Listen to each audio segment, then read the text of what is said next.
Sandstones. Abu Dhabi, November 1978. Only a week after the fight in front of the club, Roxana left Adem for another man, an Australian businessman with interests in the Gulf. After losing her, a blanket of numbness fell over Adem, like night, covering a valley of ghosts. Distracted and distant, he was here and nowhere. His mind drifting, his self-confidence dwindling. He did not know what the truth was any longer, and whether he had ever grasped it. His life had been a maze of mirrors. In each mirror he had seen a different reflection of himself. But which one of them was the real Adem, he couldn't tell.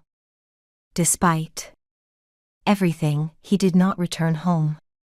Nor could he stay in the flat he had shared with Roxana, which was, in fact, let in her name. Going to Tariq's house was not an option unless Adem was willing to listen to him preach. So he sought refuge with his friend Bilal, who, though not sympathetic to his woes, was at least not dismissive of them. Days passed with an excruciating slowness. There was a pain in his stomach, as if he had swallowed an iron weight that pressed down on the core of his body. Having little appetite, he skipped meals.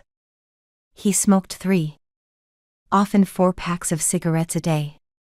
Asthma, his childhood illness, came back.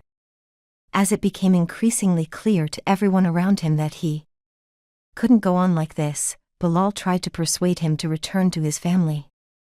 "I can't do that," Adem said. "If I go back now, I'll leave again tomorrow."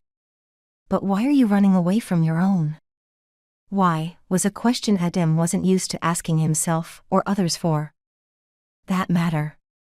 He knew how to deal with how to place biscuits in a box, how to operate a machine, and what to do at the roulette table. What to bet on, but why, was too abstract and hardly fathomable. Nearby, a police siren went off and they were both distracted. Momentarily. When Adem started to speak again, his voice was solemn, his shoulders low. "Look, I've been thinking this through. The Chinese will never let me off the hook. And my debt is not getting any smaller. I need to get out of here. This city is killing me." "Where are you gonna go?" asked a baffled Bilal. "Actually, I was thinking of Abu Dhabi." That was where Roxana had gone, but he wasn't going to tell this to his friend. Instead he said, "I heard they're building a new city out there. Offices, apartment blocks, shopping malls. They're going to need workers. Thousands of them. Not only for a year or 2, but for a long time. Isn't it all desert down there? How do they build skyscrapers on soft sand? Oh, the sand might not hold up, but the banknotes will. They mold over every detail. How much money Adem would earn a month, how long it would take him to buy a Mercedes-Benz, honey-colored, and so well polished that you could watch the reflection of the clouds passing above on its bonnet, and how good it would feel when he came back to England, a successful man laden down with gifts for his children. Between them they crafted a dream so vivid that a few days later Bilal was bewailing his own lot. "Ah, if I didn't have a family and a bloody job in London, I'd come with you. You can join me after. I'll write to you, give you my address. The Arabs will treat you differently. It's not like you're second class. There, you'll be their guest," Bilal said. A guest basking in the sun. Even the thought of it warmed Adem's heart. It had been 8 years since he had come to London to work, and yet he was still an outsider, an interloper. All the other immigrants he knew of had fared much better, and were happier, but not him. Even if there was a brighter future here, especially for the new generation, he was not part of it. Surely, the Arabs would not be like the Brits, and Abu Dhabi would not be London. No rain coming down in buckets, no pork sausages wrapped in glazed bacon as if to double the sin, no pint-sized kitchens in moldy houses. No tomatoes without taste, no youngsters dyeing their hair purple and terrorizing the streets with their drunken madness. The Brits were always polite. They spat in your face so courteously that you expected them to hand you a handkerchief afterwards. You could not come to blows with an English gentleman, for he would hit you with faint praise. It took years to figure out when the English were complimenting you and when they were telling you that you had screwed up. With the Arabs, things would be more direct, more transparent. You would know that when someone said welcome they really meant it. Perhaps he would manage to bring the children over after a while. That would be nice. Still, even as he fantasized about his life in sun-drenched Abu Dhabi, Adem knew the bit about the children joining him was a pipe dream. Esma was a Londoner through and through, and loved this country, this civilization. As for his younger son, what a special boy he was. Such an old head on such young shoulders, Pem always said. Eunice was the wisest of all the Topraks, though he was weak in the face of love, a malady that ran in the family. And Iskender. It embarrassed Adem to recall their quarrel, but more than that, to have to admit that he'd failed to live up to his son's expectations. When you first became a father, you assumed your child was an extension of yourself. He gave you pride, and a sense of achievement and rootedness.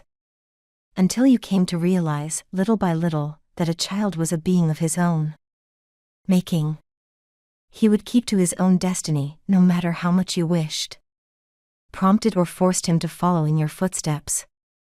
The moment Adem grasped this truth, he couldn't help but feel cheated, beaten.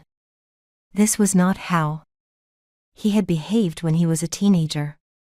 He had listened to his Baba, always respectful, always obedient. If only he had known he had wings, and was of a different species, he, too, could have flown. But now it was too late. The freedom he had failed to secure from his father, his own child was now demanding from him. Adem was done with London. Though mindful of the difficulty of leaving his children, he wished to go, though not for too long, of course, free as a feather, floating once again on a current stronger than he was. Abu Dhabi would be new. Abu Dhabi would raise his spirits. Once there he would find Roxana, everything in its own time. She would come back to him and he would accept her. The only problem was that he didn't have the resources for the trip. The old dilemma confronted him once again. In order to make money, you had to have money first. Upon the advice of Bilal, he went to see a man everyone called Mammoth Baba. With a wispy goatee, dark slanting eyes that gleamed above high cheekbones, and a mouth set in a grim line, he was one of those people who radiated worldly power without being physically imposing. Born and raised in Bokhara, he had run away from the Soviets and spent many years in different parts of Europe, finally arriving in London. He spoke several languages and helped Uzbeks, Iranians, Turks, Arabs, Chinese, Mexicans, and Portuguese. As long as he liked you, he helped you. Young people who couldn't find jobs, fathers whose daughters had eloped, families with bad blood between them, shopkeepers who couldn't pay their rent, they all went to Mammoth Baba. The room was full of men of every age, sitting on the carpeted floor, conversing in low tones. In the middle of the circle, with his back to the wall, and an elegant fawn cape on his shoulders, sat Mammoth Baba. His 9-year-old son, a wiry boy with dark eyebrows, was perched next to him, his gaze glued to a new handheld electronic game from America, his thumbs twiddling non-stop. From time to time a flush of excitement crossed the boy's face as he Won or lost a game, and he would almost cry out, his lips closing around a ghost of a shout. "Look at him," Mehmet Baba said blithely. "At this age he is better with technology than I am.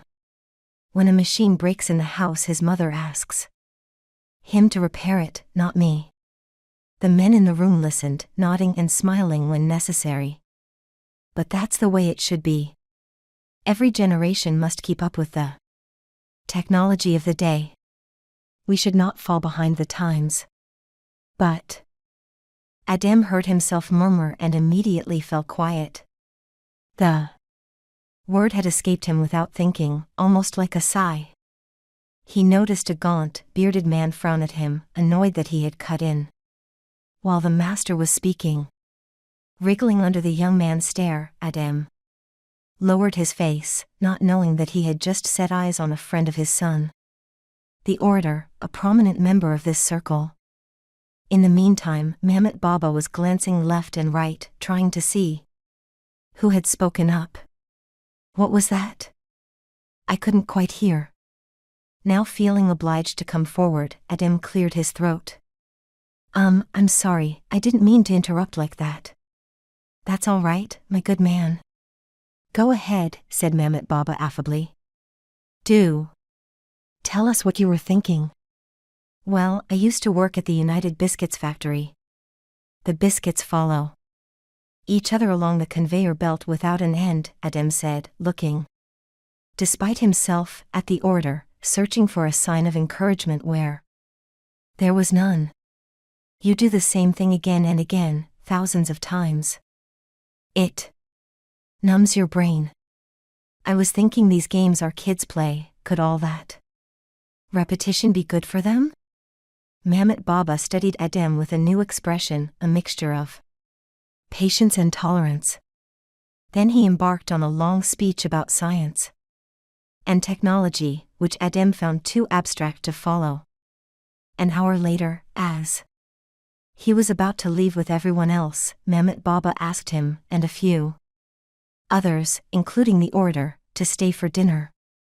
The 5 of them sat on the carpet, circling around low table, and waited for their food to be served. It was then that Adem was able to bring up the subject. "I need a loan to go to Abu Dhabi," he said. "When I've made enough money there, I'll return and pay you back." "How about your family?" Mehmet Baba asked as he tore a piece of bread. "My son Iskender will take care of the house. He's a big boy." At the mention of the name, the orator eyed Adem with interest. "So this is the absent father the lad was talking about." Just then the door opened, and a woman came into the room carrying a large tray crowded with plates. She was fully covered in a cinnamon-colored burqa that exposed only her hands, and 2 dark eyes behind the slits in her veil. She served a creamy garbanzo soup in glass bowls, set the rice and lamb in the middle, distributed the flatbreads, filled the water glasses, and disappeared. "Does your wife wear the hijab?" Mehmet Baba asked. Adem felt tense, his stomach twisting into knots. Ever since Iskender had told him Pem was seeing someone, he didn't want to hear a word about his wife, and was suspicious of anyone who referred to her in passing. "Well, I've seen more veiled women in this neighborhood than in Istanbul," he offered. "In my family, we don't have the habit." Mehmet Baba drew himself up, saying, "But if someday God grants you another marriage, consider a veiled wife. Their eyes see only their home." Breathing in deeply, Adem felt bile rising in his throat. He tried to swallow it, but failed. Was this an awful insinuation or just idle talk? Could people be casting aspersions about Pem? The silence thickened, swelled. "I must go." "Thanks for the soup," Adem said, rising to his feet. Before anyone had a chance to stop him, and without a proper goodbye, he left the room. On the way out he passed by the kitchen, where Mehmet Baba's wife and son were having dinner at a small table, the boy enjoying his food while fidgeting with his handheld game, breaking his own record. Asterisk. Arriving in Abu Dhabi in November 1978, Adem became a construction worker. Over time, he would witness, admire, and secretly dread the rise of buildings higher than anything he had seen before. In a city with a burning desire to transform and transfigure, he was a man who had only his past and no prospect of change. The first few weeks were the hardest. Not only because the work was tough, but also because he had to abandon most, if not all, of his expectations. Of the fantasy he had shared with Bilal, the only thing that was real was the sun, hot and harsh on his skin. In the evenings, tired and covered in dust, he would return to the shed he shared with 7 fellow workers. Men from different backgrounds, but lacking in similar qualities. On the odd occasion he had a free hour, he searched for Roxana in every possible place he could think of, pacing up and down outside shopping malls, restaurants and boutiques. One night he dreamed of Pem, her hair loose and flowing. They entered a narrow corridor, walking hand in hand. When they finally reached the end, Adem realized, much to his horror, that Pem had put on Roxana's frilly costume and was just about to go on stage, ready to dance in a strip club. He shouted with all his might to stop her, and, when that didn't help, he pulled her down off the stage. But the woman he held in his arms was Roxana, her face a mask of anger. He woke up to the realization that his shout had awakened the other men. A few weeks into his new life and with still no trace of Roxana, Adem discovered a place that was to him what an oasis is to one lost in the desert. A makeshift gambling den that some workers had set up to win a quick buck and spice up the monotony. In an airless, dank flat, between 40 to 50 men, swearing, shouting, smoking and praying in many languages, crammed together to watch a cockfight. From time to time they would organize spider fights and cricket races, none of which Adem had seen before. But it was behind the wooden screens that the real wagering took place, and where he always headed. All he had was what was left of the money Mammoth Baba had sent via a courier 2 days after he had walked out of his house. He could have returned the money, but he hadn't. He didn't have much pride left, and the need to leave London had weighed heavier than anything. Now he put aside his wages for his children and tossed the dice with Mammoth Baba's cash. He played every night. Whereas others went slowly and took it easy, he pushed on. Most of them were amateurs, he could see that. The air was ripe with the anxiety of getting caught by the authorities, the fear of being deported. Many workers felt this tension, but, strangely, not Adem. Bolder than ever, braced by a wild impulse, he would wager, and then wager again. When the Mammoth Baba money came to an end, he began to dip into his wages, only dip. Initially. Before long, he was betting his entire weekly pay in one night. He bought himself an imitation Rolex, which he wore all the time. His walk wilted into a purposeless, languid stride. He took painkillers every day to help the throbbing in his chest that always worsened in the evenings. Perhaps like those cocks and spiders, he, too, was in a bloody fight, albeit with himself. The landscape mesmerized him. He was astounded to discover that the desert was not a barren region, but rather a site of hidden beauties. Sometimes he would go hiking, relishing the feeling of his feet in the warm liquid sand, carrying sandstones in his pockets. Oddly drawn to these feats of nature, he wondered how it was that they dissolved into dust, as if lacking an inner core. Increasingly, he came to liken himself to sandstones. Someone told him that all these deserts had once been seas. If water could turn into solid earth and ebb and flow no more, why couldn't man transform himself? Because, despite what they said in films, books and magazines, Adam had arrived at the conclusion that wherever you went in this world, one basic rule never changed: winners won all the time and losers kept losing. Esma. London, November 1978. One placid evening, only weeks before the murder, my mother set the table. 3 plates, 3 forks, 3 glasses. Lately dinners had become smaller, quieter. Although she had become accustomed to her husband's absence, it was harder for her to accept Iskender's frequent disappearances. She was more tired than tense. For the first time, I heard her complain about how difficult it was to make ends meet. She had raised us mostly on her own, but lately I suspected she wished there might be someone who could take care of her. "Where's your brother?" she asked me, carrying a basket of bread from the kitchen. "Which one?" I grumbled. "If it's the older one, God knows where he is. Eunice, I believe, is busy taking up space in my room." "It's also his room.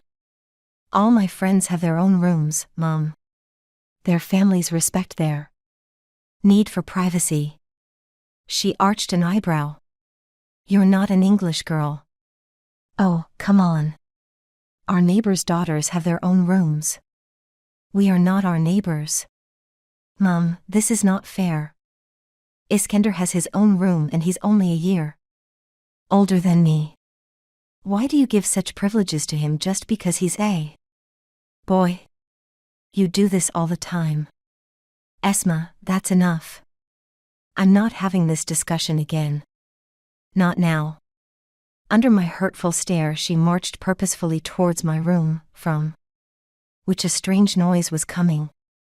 I followed her petite form down the corridor, feeling like the ugly duckling behind the swan. When she opened the door, she found her youngest child, her baby, listening to the loudest, harshest music on earth.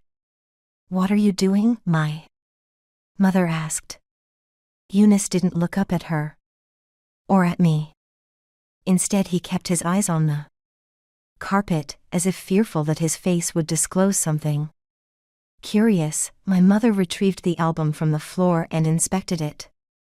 There was a man on a horse, an eerie figure, and another person lying on the ground, being eaten by vultures. In a red frame above it, in capital letters, was written "The Clash." Underneath there was another line: "Give him enough rope." "What is this?" "It's a band, Mum," Eunice said. "Music." "I know what music is," she retorted. "And it's not this boom boom boom." Eunice glanced up at me now. I rolled my eyes in sisterly solidarity. My mother now pointed at the title of the album. "What does this mean?" "It means if people are too sad and there's no hope, and if you give them some rope, they'll hang themselves." All the blood drained from my mother's face. "Is this how you spend your time? You're ruining your brain with this poison."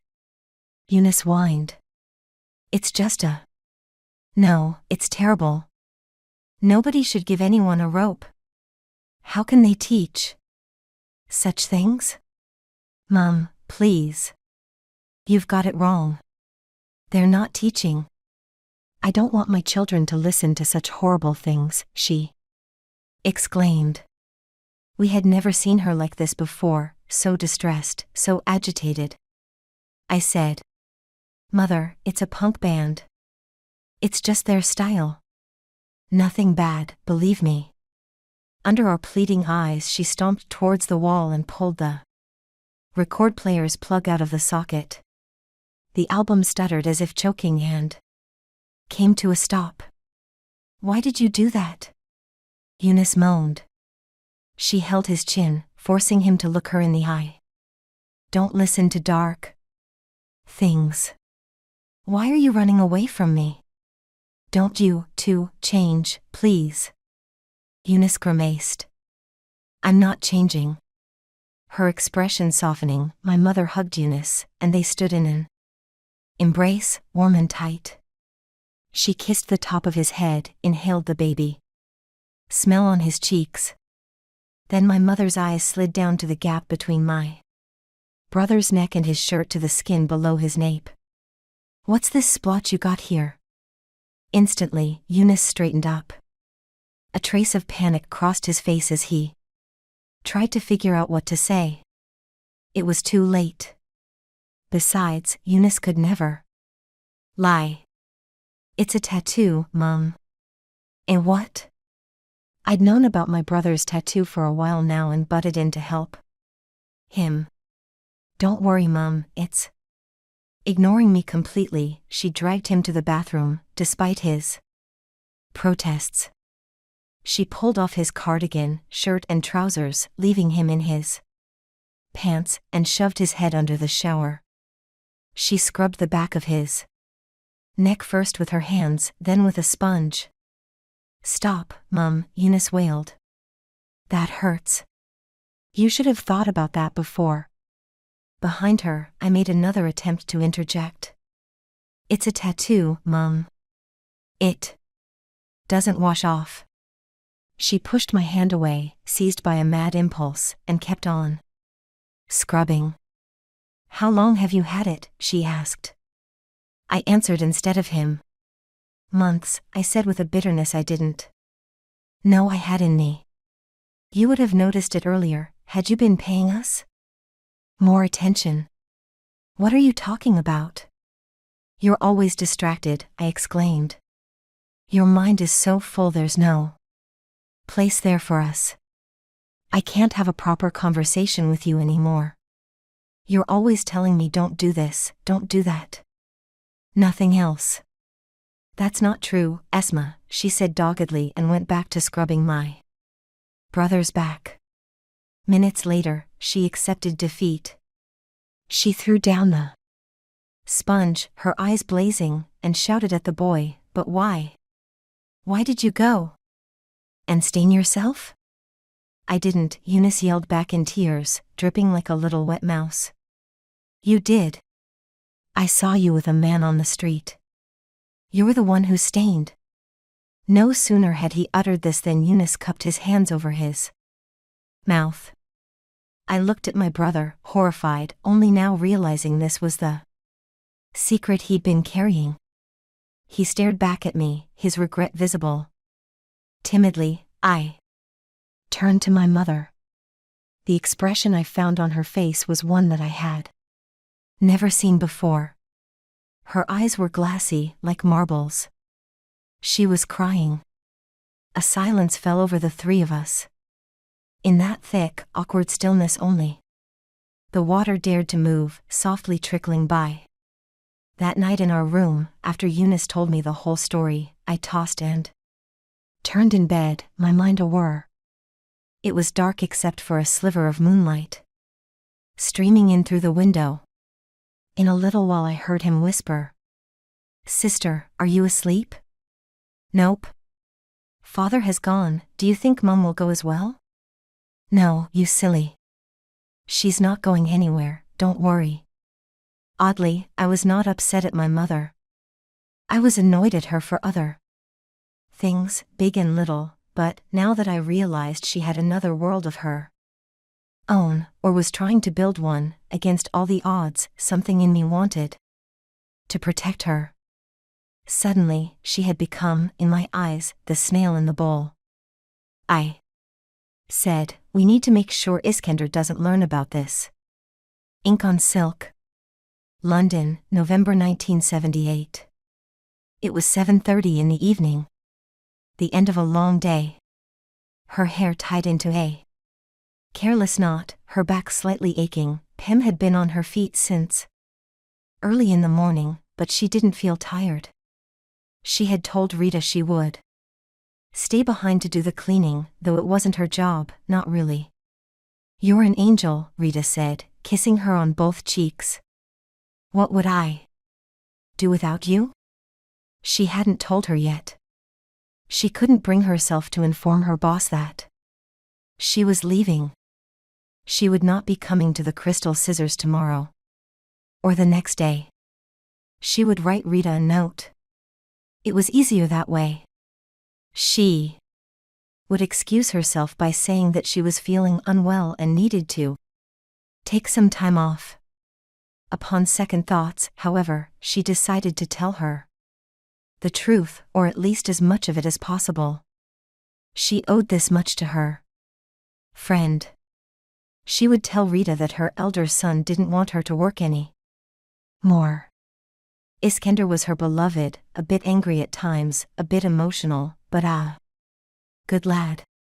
He had his reasons. Suddenly there was too much gossip around.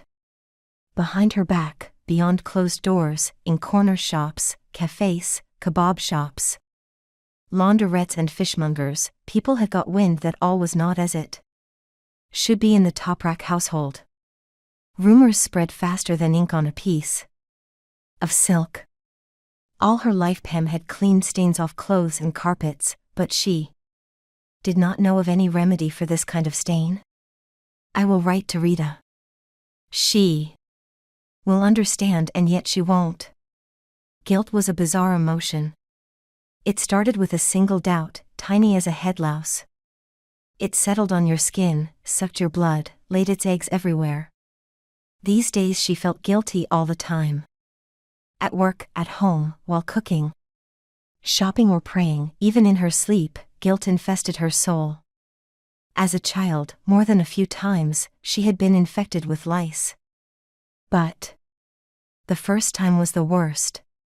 She had always believed it was her twin who had passed it on to her, though Jamila claimed the opposite to be true.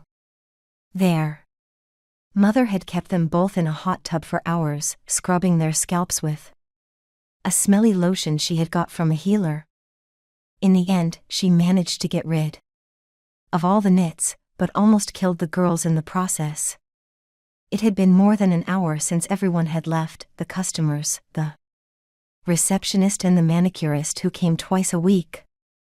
Rita was planning to hire a hairstylist, a posh word. In England people treasured posh words. The labels they gave their food still astounded Pam. Tangy chicken with zesty, fluffy couscous. She had seen it on the menu of a trendy restaurant where Elias had taken her. The first and only time they had gone out. She had never felt more uncomfortable in her life. She knew he was trying to find a place where they could talk without being seen by anyone. But that was impossible, wasn't it? Not only because everyone was everywhere, but also because of the ancient law of the universe, whatever you strive to avoid at all costs, you are bound to run into. Over lunch she had mentioned to Elias that, where she was born, people would laugh if they heard you'd served a special guest couscous. It was a peasant dish. Not that her family were rich, but they knew the difference between a poor dish and a posh one. In England things were topsy-turvy. The word couscous, though ordinary, was treated with reverence. Yet the word shame, though substantial, was taken quite lightly. When the English were disappointed about something, no matter how ephemeral or inconsequential, they exclaimed, "Oh, what a shame." Pem had told Elias all this to make him laugh, but he had stared at her with a sort of wistfulness, like he did from time to time, as if she reminded him of other, deeper, sadder things. "So if you invited me over for dinner, you wouldn't serve me couscous?" Elias had mischievously asked. Of course not. She described the dishes she would set before him. First, there would be soup, because all food tasted better on a warm stomach. Yogurt soup with tarragon, mint and bulgur wheat, salad with pomegranate molasses, spicy. Roasted red pepper hummus, lentil patties, Sultan's Delight *, and, for a final touch, homemade baklava. "I'd love to cook with you in the same kitchen, in our kitchen," he had said. It was one of those rare moments when they talked about their future together, allowing themselves to believe they had one. Asterisk. A beauty salon might be a place to get a haircut and a blow dry, but more than that, it was a place of words. The reason why some women went there so often was not because they had to change their hairstyle every other week.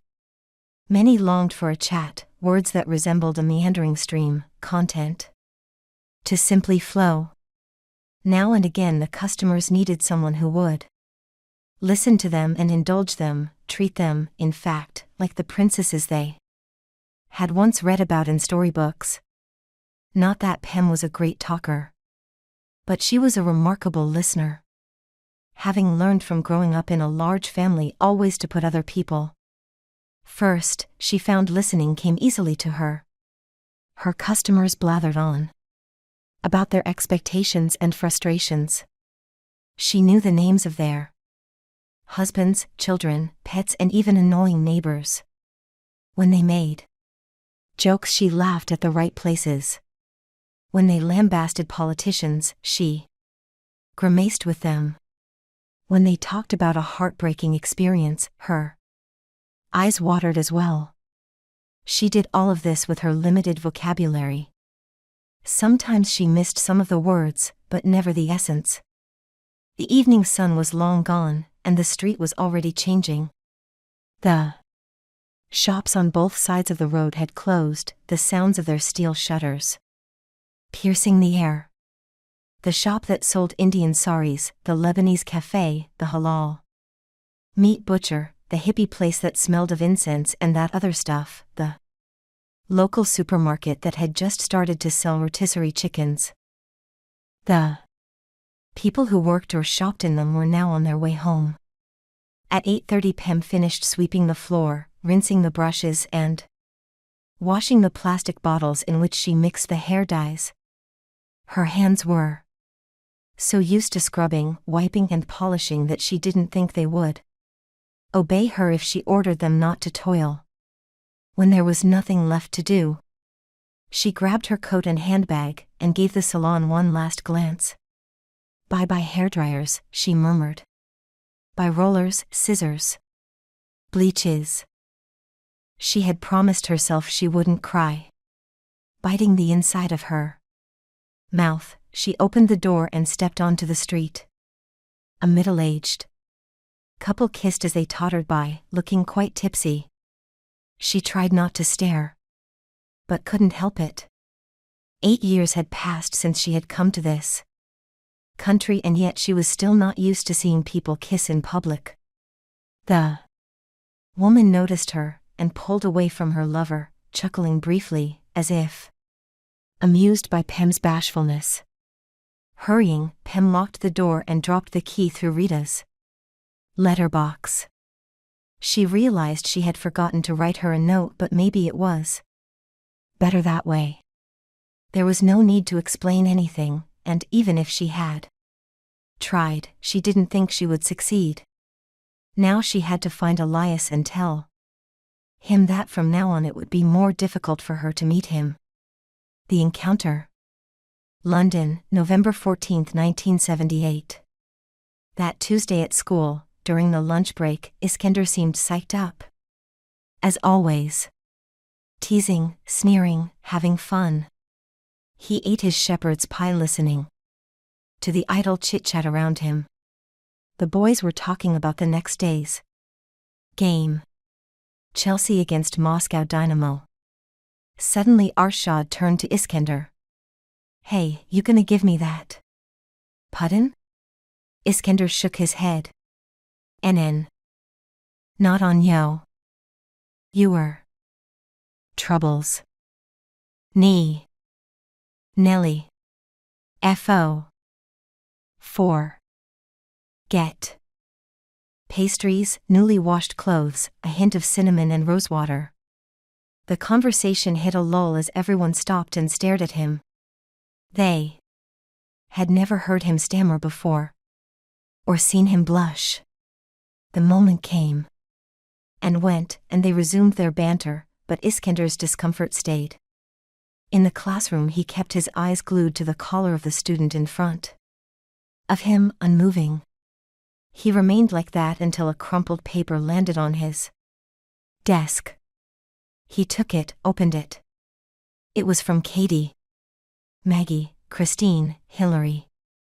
If boy. Tom. Then came another ball of paper inquiring if he was all right. Iskender scribbled a short message to appease her curiosity and flung it back. Yet as soon as the lesson was over he grabbed his rucksack and walked out, even though he knew he would be in deep trouble for leaving without permission. After rambling around aimlessly for a while, feeling small and conspicuous in his uniform during school hours, he headed to the bus stop. When the bus arrived, he went down the aisle without paying much attention to his surroundings. The thick, slightly fetid air entered him like a splinter of sadness. People were standing in clusters, although there were plenty of empty seats in the middle. Instantly he understood why. Sitting there, all alone, talking to himself, was a tramp, a loony. His face unwashed, unshaven, his eyes raw red, he had taken his boots off and was massaging the soles of his filthy, calloused feet as if they were the most precious things in the world. A stench like warm rubbish suffused the air. On a whim, Iskender lurched towards the man and sat next to him. The tramp gawked at his companion with amusement, as if wondering what was wrong with him. Iskender noticed other people were staring at him too. He didn't mind. Now that he had started to stammer, he felt a bit mad himself. When the bus made a lumbering turn, Iskender caught a glimpse of himself in the opposite window, his face pale and hollow. Though he had just turned 16, he looked older. He remembered a comic book he had read in which a detective regularly ran into his future self. Perhaps that was what he was seeing now, a yet-to-come Iskender. His thoughts went back to his stammering. He wondered if he had caught some kind of virus. His mother would know what to do, she would prepare herbal teas to soothe his throat and untangle his tongue. If she couldn't, she would write to Aunt Jamila. Didn't she always boast that her twin knew the secret language of herbs? Iskender sat back, feeling confident that he would be cured. His love for his mother kindled in his heart. Uncle Tarek was full of nothing but crap. How he wished he could find a time machine and travel through the years back to his babyhood.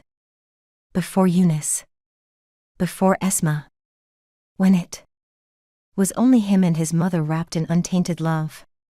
This, more or less, was his mood when the bus arrived at London Fields. Looks like somebody's in a hurry, the loony announced in a chirpy tone to everyone in the bus, as if they were his friends. Iskender felt the need to say something, and since he couldn't, he nodded in the man's direction. Toodaloo. Don't keep mummy waitin'. Upon hearing this, Iskender felt a shiver down his spine.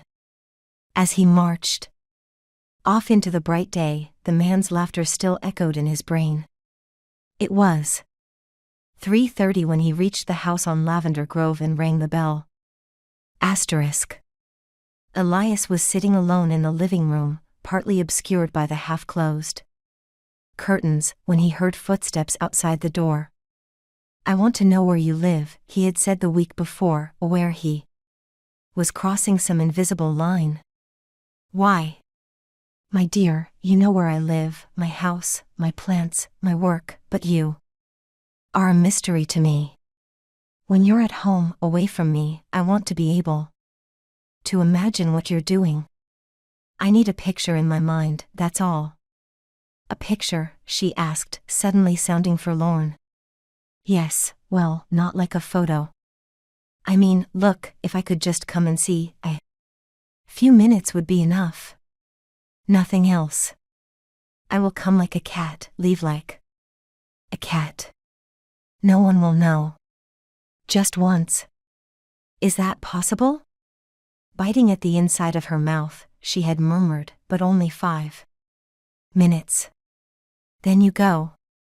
That afternoon, when the children were at school, Elias walked into the house on Lavender Grove.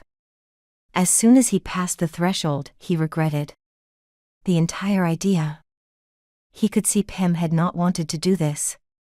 The only reason she had yielded to the plan was to please him. She was so tense that the slightest sound sent a surge of panic through her. He felt terrible, not only for being there, but also for being in her life and causing so much distress. He had wanted his love to create wonders, but perhaps it was only producing troubles. In order not to make her any more ill at ease than she already was, Elias kept his coat on, ready to leave at the slightest signal from her. And yet the house itself was the insight into his beloved's existence that he so desperately craved.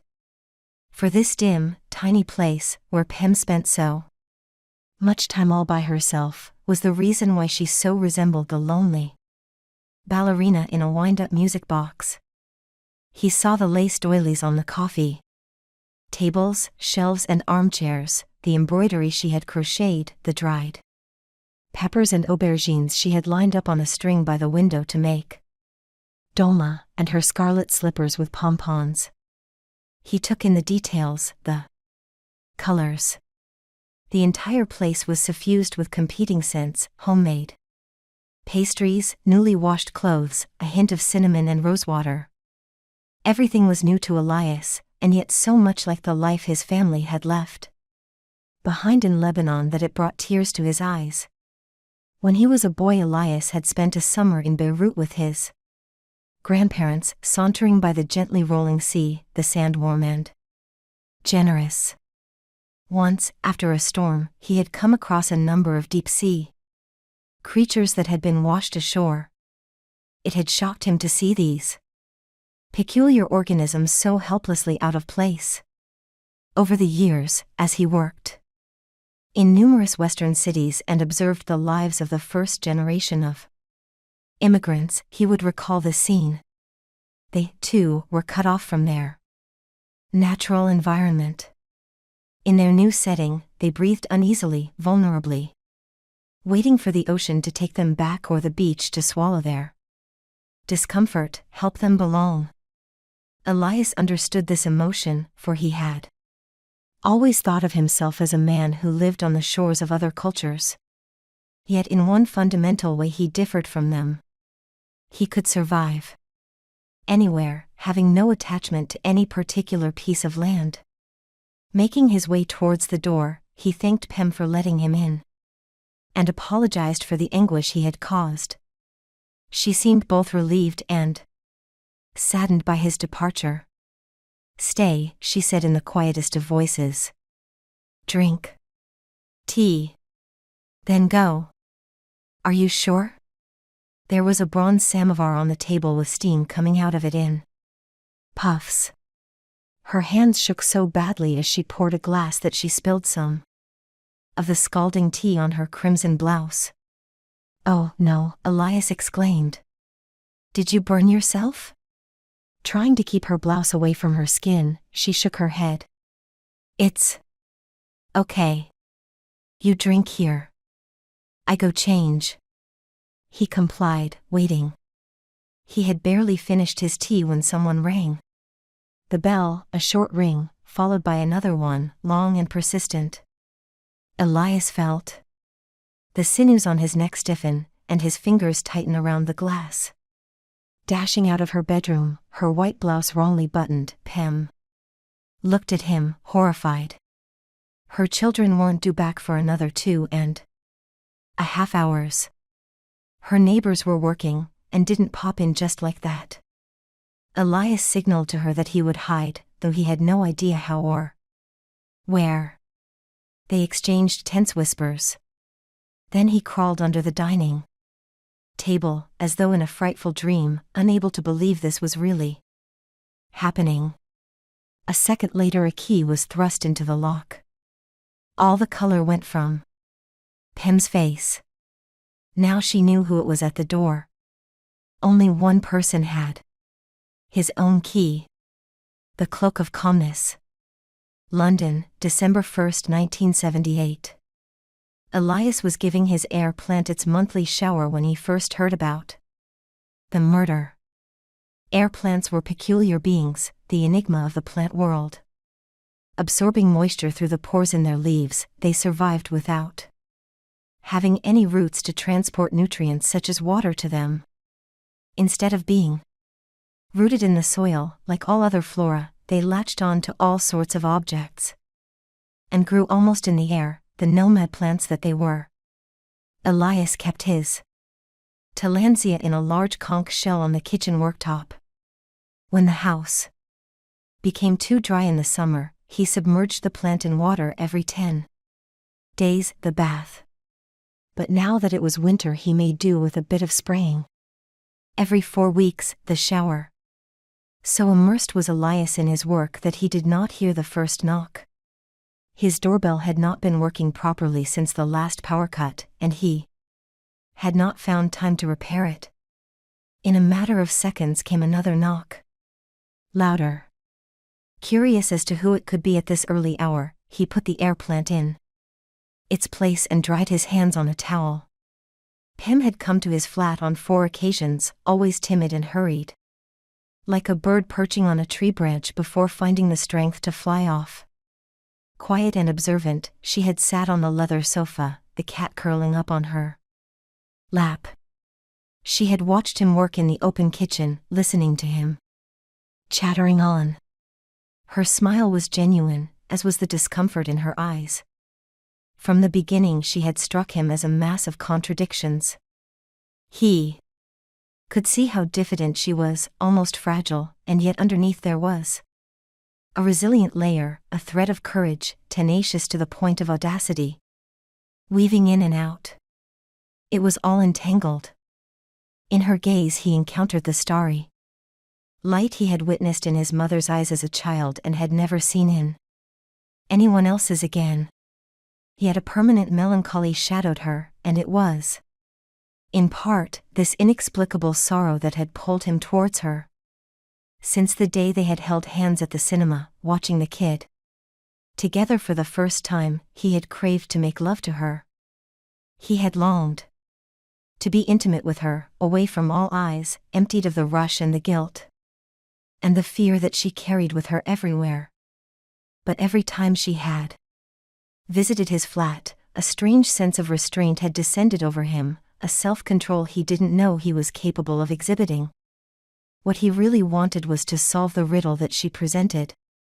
But more than that, Elias realized, he wished to make her happy.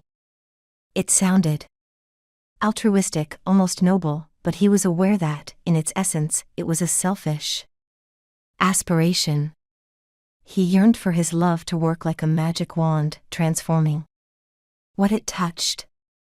If he loved her purely and profoundly enough, he could turn a Cinderella into a princess, beautiful, blissful, and incandescent. And it was this desire to recreate her in a lighter, freer mold that both intrigued and thrilled him. In some ways she was, and acted, like a young maiden. She would hold hands, and allow him to steal kisses, put her head on his chest and rejoice in the warmth of his body against hers, but she never dared go further than that. He had intuited quickly that any attempt to move beyond that line would make her utterly uncomfortable, and induce a huge amount of guilt. She was already feeling mortified, a married woman with 3 children getting involved in clandestine meetings with an older man. Several times she had confessed to him she would like to get a divorce, and so might her husband, but she did not want to upset her children, especially the youngest one, who was still too small. Her physical inaccessibility, far from putting him off, had drawn him even closer. And so, much to his own surprise, he had accepted her as she was. All too suddenly, sex resembled a dessert kept to the end of a long meal. Delightful and exquisite, no doubt, but not the main course, and not at all impossible to skip when it came to it. They were only at the starters now. Elias didn't know how long they could go on like this, and he was in no rush to find out. There was something oddly sexy about refraining from sex. He laughed at himself for making such a discovery at his age, precisely when he thought he was too old to discover anything new. God is testing us, she said to him once. You think we pass? I'm not interested in God's tests. I want to face my own challenges. She didn't like to hear him speak like that. She wanted them both to be hopeful and faithful, traits he had lost long ago, if he had ever possessed them. Ever since he was a young man, he had managed without pleading for anything from a higher force, consistently sinful, if sin it was. Still, Elias decided not to talk about his reasons for agnosticism. He didn't want to break Pem's heart or her God's. Nonetheless, deep in his soul, Elias was certain that someday, perhaps not so distant, their fingertips would meet, as if on their own accord, and that would be the beginning of a new phase in their lives. They could then look into each other's eyes, earnest and alive, comfortable in their nakedness. There would be no more qualms, no more shame. Love would be enough, and everything else would follow. She would come to him, free and light.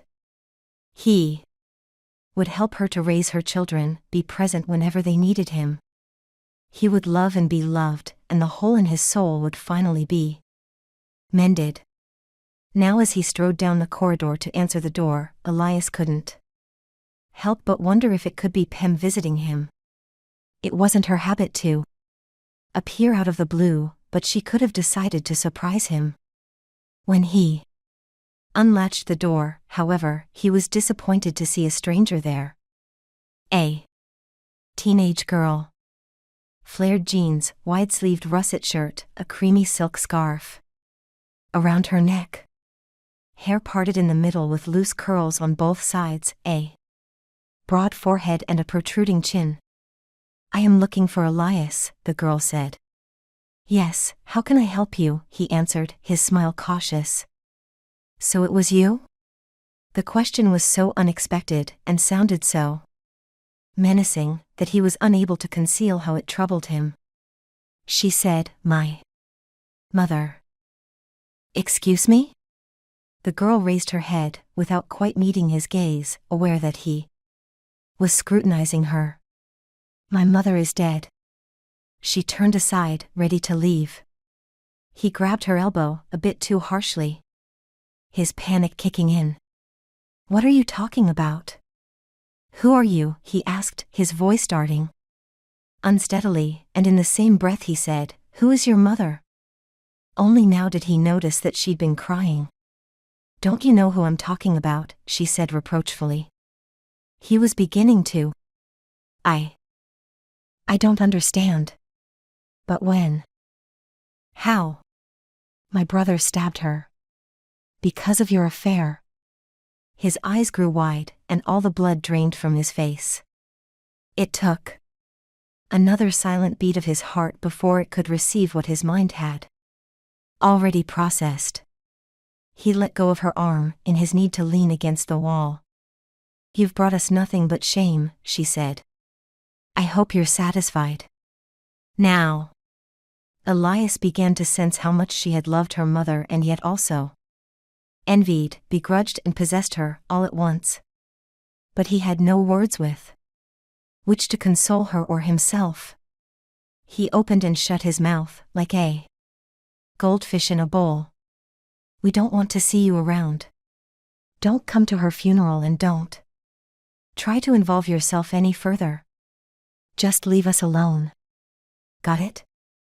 The question was too painful to be left unanswered, and he nodded his head. Yes, he said. Then again, yes.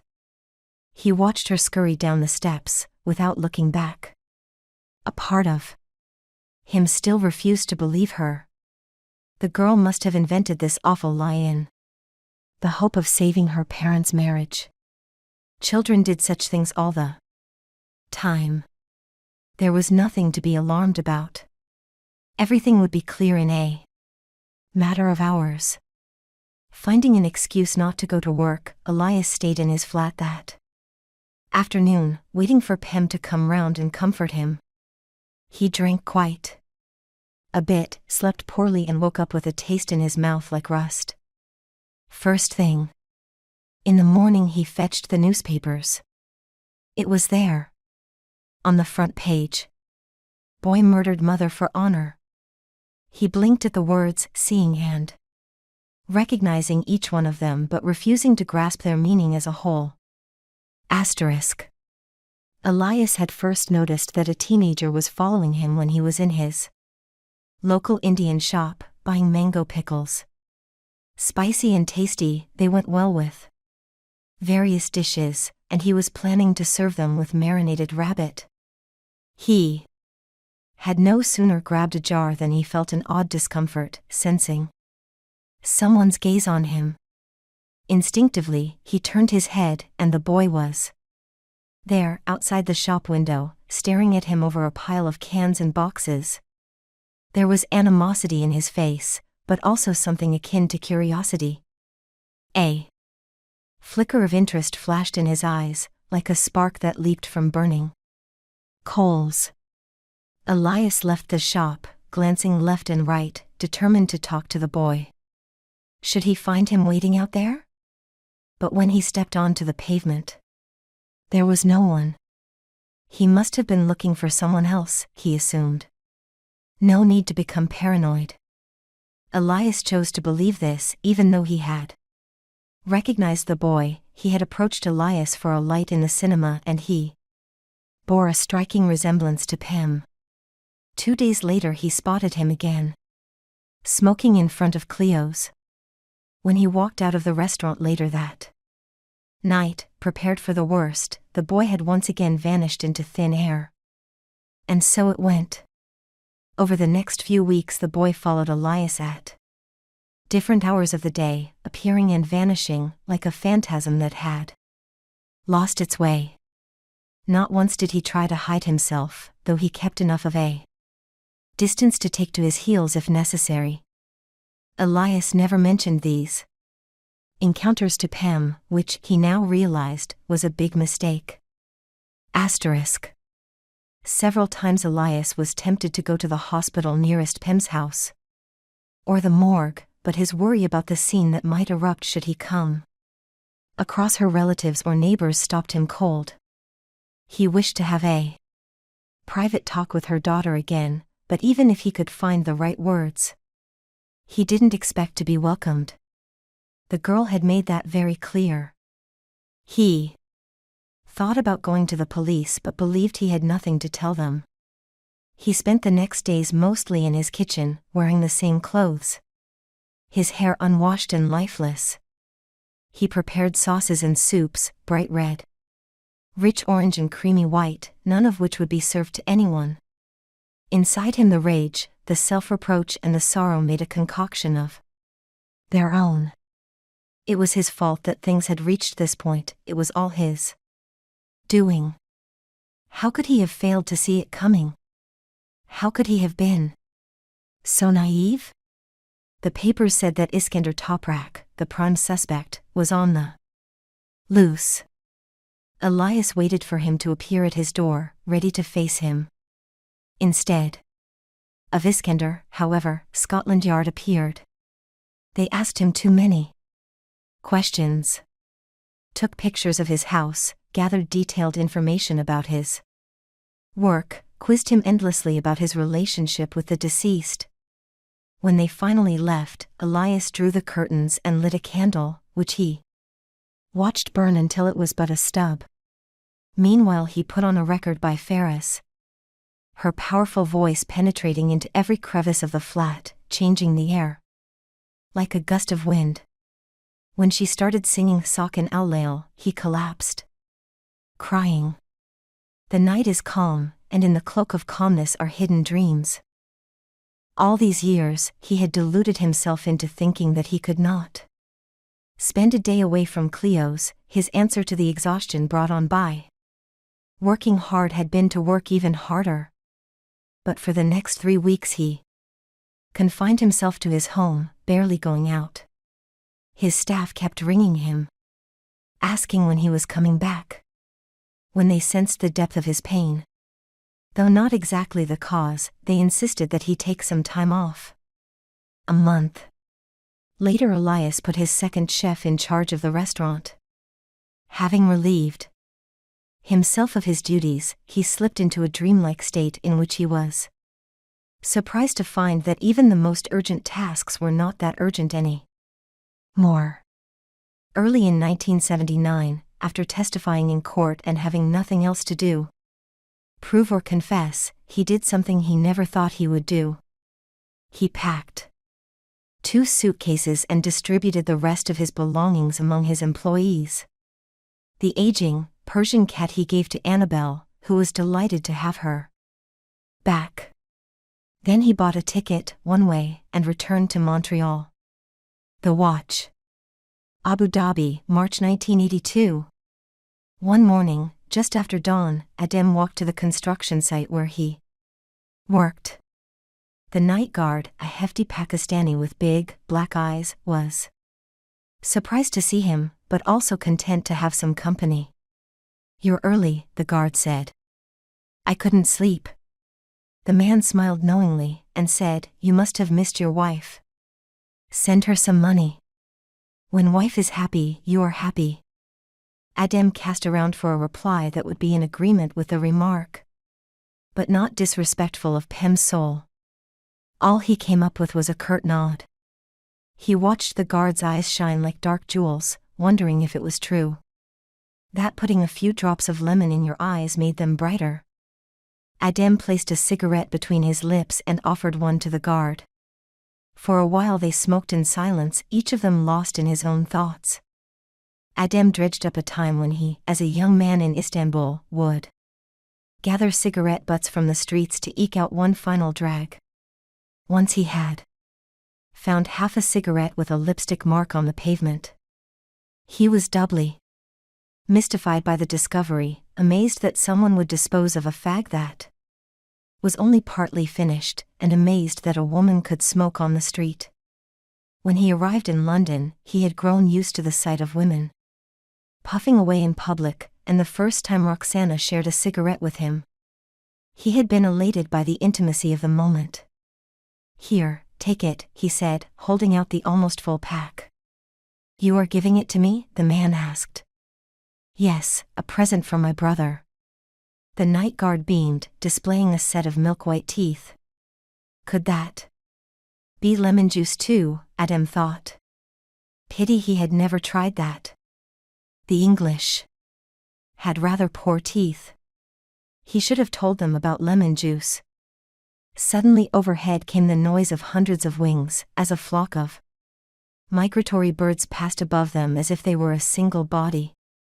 They might have flown all the way down from Istanbul. Or perhaps they had come from London and been spotted by one of his children, Esma, leaving a bookshop with newly bought books, or Eunice writing graffiti on the walls with those punk friends of his, or Iskender, in prison, looking out of a prison window, watching the drizzle hit the courtyard. But no, he still found it painful to think about his eldest son and the terrible place where he had ended up. Adem blamed himself. He held himself responsible less for the things he had done than for those he hadn't been able to. He thought, with a dawning comprehension, that he had always played truant in life, always been absent, always fearful of being swallowed by the earth. Catching the Pakistani's eye, Adem smiled ruefully. There was a rare innocence in the night guard's face, a quality he had not come across in a long while, and he felt close to this man, as if they shared a common loss. Had they met at a different time, he would have asked him what his story was. He would have liked to see the pictures of his wife and children, for the man had given Adem the impression of being the sort of person who would carry his family's photos with him everywhere, even into the makeshift hut where he watched the night alone.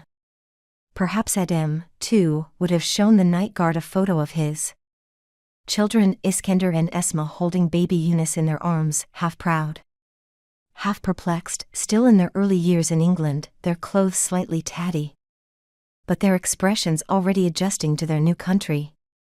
Adem also had a photo of Pem taken on the day they had left Istanbul, but he wouldn't allow anyone to see it, not even himself. Rising to his feet, he pointed at the site and said, "If you don't mind, I've some thinking to do in there." The night guard shrugged. "Fine, but don't mull over too much," he said, and tapped his head. "No good for the brain." Adem trudged along, his feet crunching upon the gravel path. Just as he was about to enter the building, which looked almost spectral in the metallic blue of morning light, the guard came running after him, waving a yellow object in his hand.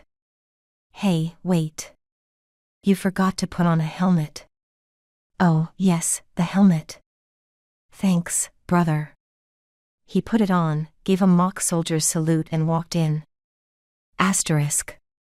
When Adem was 8 years old, or was it 9, he could never be sure. His mother had taken him for a stroll, just the two of them. He felt privileged, as it was he, and not any of his brothers, who had been specially chosen to accompany her. They walked hand in hand. It was a radiant autumn day, but it felt like spring.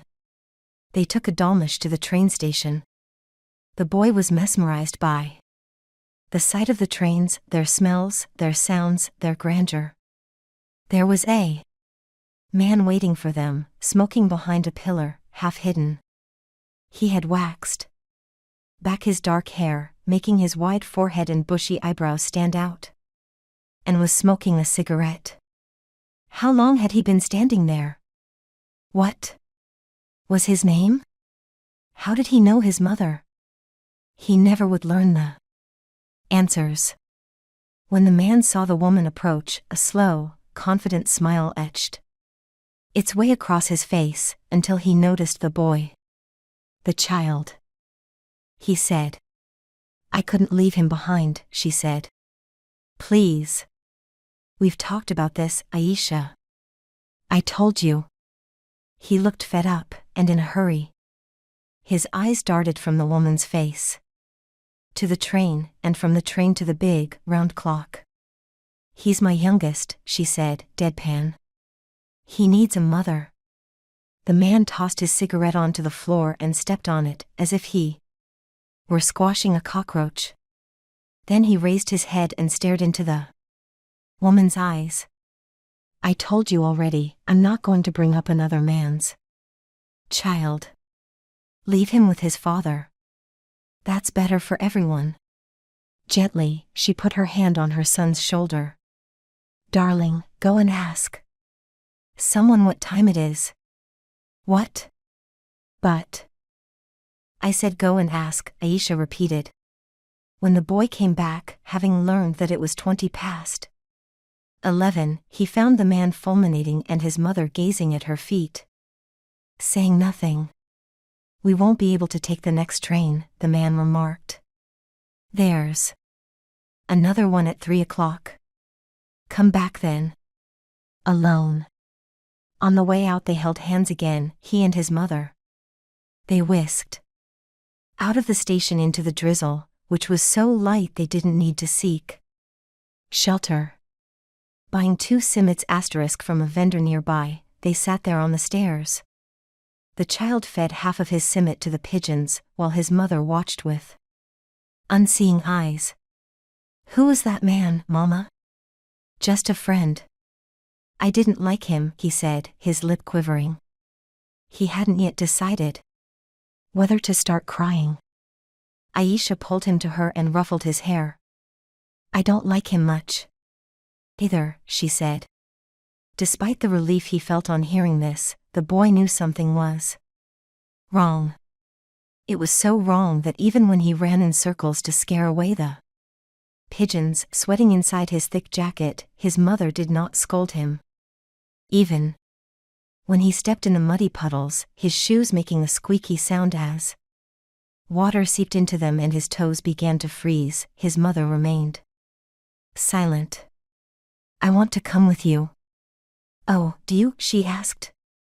"Yes, Mama. I want you to take me with you. Promise?" Suddenly Aisha was serious. "Yes, my little love," she said. "No," the boy corrected. "You have to say my big love." Asterisk. Adem entered the freight lift and pressed the top button, 22. After that he had to take the stairs to the 27th floor. From there you could not go any further, as there was barely a construction frame, just a skeleton of iron bars. When complete, it was going to be one of the tallest buildings in Abu Dhabi. When he reached the top, he pulled a bag of cement close to the edge and sat on it, his mouth dry, his hands shaking in the way they always seemed to these days. But the view was perfect, flooded with light. Better than the view that the rich had from their penthouse apartments and smart offices. Diagonally across from him was a famous hotel with ornate balconies and an elaborate facade. For a second he imagined that someone was watching him, a feeling that left as quickly as it had come. As he sat there observing the clouds drift by, his legs dangling over the frame, he tried to guess the first time their Baba had heard the gossip about their mother. Odd though it was, he couldn't recall any scenes from his childhood in which it was clear that his dad actually knew. Nor could he think of anyone who might have besmirched Aisha's name, though he reckoned that quite a few had. Was it a neighbor? Was it the halal butcher around the corner, letting it slip while he was preparing the lamb chops? Or was it a complete stranger sitting next to him in the tea house, pretending to be a friend while his mouth spewed spite and slander? Innuendo traveled faster than light. "What a thing to do to a good man like you," they would say. Offering fake solace, thriving on other people's unhappiness. The story had repeated itself through years, through generations. Recently, a Turkish worker had arrived who knew of Iskender's crime and the reason behind it. If the man had a loose tongue, which Adem was sure he had, the rumor would spread here as well. He would see in the eyes of his coworkers the sinister gleam he had come to recognize, pity, derision, curiosity. But it didn't matter. As of this moment, Adem decided nothing mattered anymore. He was a shadow of the man he had once been, and no one could possibly hurt a shadow. Far in the distance the horizon was covered in an orange-crimson streak of light, vivid and dazzling. Under this hazed glow the world seemed strangely still and strangely wise. Adem sat there admiring the daybreak, the distant buildings aflame against the placid landscape. It was as if the sky had slit open to reveal another universe, and everyone and everything was painted with God's brush. Asterisk. That afternoon, at 3 p.m., Adem's mother did not go back to the train station. Instead, she grabbed her son's hands and together they went to the outskirts of the city. They trekked up a hill, battling against the wind, ignoring the signposts along the way, all of which said no trespassing. It was forbidden to get this close to the dam, and yet they did. No one saw or stopped them. They sat on the embankment, the waters glistening mysteriously down below. "You see, I'm not leaving you," Aisha said. "Are you happy?" The boy said he was, but his teeth were chattering and his lips had turned a pale blue, although it was not that cold. There was a handkerchief in his hand, which he twisted and twisted into a knot he then couldn't untie. "Let's go home," he heard himself plead, his breath wheezing. "I want to go." "What's at home?" she snapped. Her voice, as thick as the humid air, was the voice of a stranger. Then, as if ashamed of her reaction, she put her finger to her lips and added, softly, quiet. As if prompted by her request, everything fell silent. The cicadas in the trees, the crickets in the field, the lorries on the road far away, and even Istanbul with its perpetual hum and drone. The world came to a stop. Everyone and everything abided by her wish. It was a game they were playing. Adem felt special, grown up. His mother was sharing a secret not with his brothers, but with him. Mom. Where are we going? Sweetie, we talked about this before. I forgot. We're going to a lovely place where there are lots of toffee apples. But if I eat too many, my teeth will rot. Don't worry. You may eat as many as you want. Adem attempted to show a flicker of joy, but his eyes remained confused, troubled. He didn't like the change of tone. Mothers should fuss and scold. Sweets should decay teeth or upset tummies. He had a feeling lately that nobody was doing their duty properly. Aisha sighed, sensing her son's unease in the way a barn owl perceives the slightest movement in the dark. She said, with her eyes cast down, "Where we're going nobody gets sick. Your teeth will be just fine and my head won't hurt anymore. Isn't that great? Then why are you crying?" He wanted to ask but couldn't. The thin, ticklish warmth of her embrace was both tender and painful. As he hugged her back, the boy could feel the heat of the sun on her body. There was in her breath, beneath her usual warm, sweet smell, a sour odor of something in decay. He touched a bruise on her right cheek, just under the eye, which had been barely noticeable when they left the house. But her makeup had washed off, causing the mark to stick out in its green-blue ugliness, darker towards the center. Gripped by a fear unlike any he had experienced before, Adem clutched his mother's hand, his fingertips cold and pale against her skin. Together they approached the edge, dragging their shadows along. Her lips were moving non-stop, and he knew she was praying. Just as she was about to thrust her body forward, taking him with her, he panicked and, reflexively, jerked himself to one side. His hand slipped out of hers as swiftly as a dagger comes out of its sheath. This sudden move confused everything, causing her momentarily to lose her balance, if not her determination. Aisha fell, but instead of plummeting forward down into the waters below, she tumbled sideways, rolling down the slope. She dropped a few yards, the nettles and stones cutting her face, her bottom lip split open. "Mama, are you all right?" he shouted from above. She was fine, and yet not fine at all. They went back home and never said a word about this to anyone. 2 years later, unable to take it any longer, Aisha abandoned them. One morning she was gone, her coat no longer on the hanger, and a tattered suitcase missing from under the bed. Adem refused to believe she had left without taking him, and, in order to assure himself that this wasn't the case, he opened her dressing table drawer several times a day, checking for her silver hand mirror and hairbrush. As long as they were there, she would come back. When people gossiped inside and outside the house, he listened to the ugly remarks they made, but he never mentioned to anyone, especially to Baba, the drunk one, that she had tried to kill both herself and him.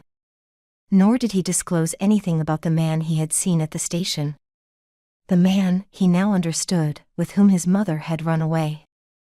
Asterisk. The night before, in the dusky flat on the edge of the desert, Adem had gambled again and lost, an amount so large he could never pay it back, no matter how many extra shifts he worked. Now as he wiped his eyes he sniffed in surprise at the teardrops on his hand. He didn't know he was crying. But it wasn't exactly sorrow that he felt. A deep indifference washed over him, an acceptance of the things he could not change, including himself. He took off his watch and put it aside, careful not to break it. If it were a real Rolex, he would have liked to leave it to one of his sons, probably to Eunice. But he didn't want to bequeath to any son of his a fake gift. He only hoped that the night guard would be the one to find it. Shrewsbury Prison, 1991. The next morning at dawn, Zishan wakes me up to meditate. Unlike other days, I don't grumble.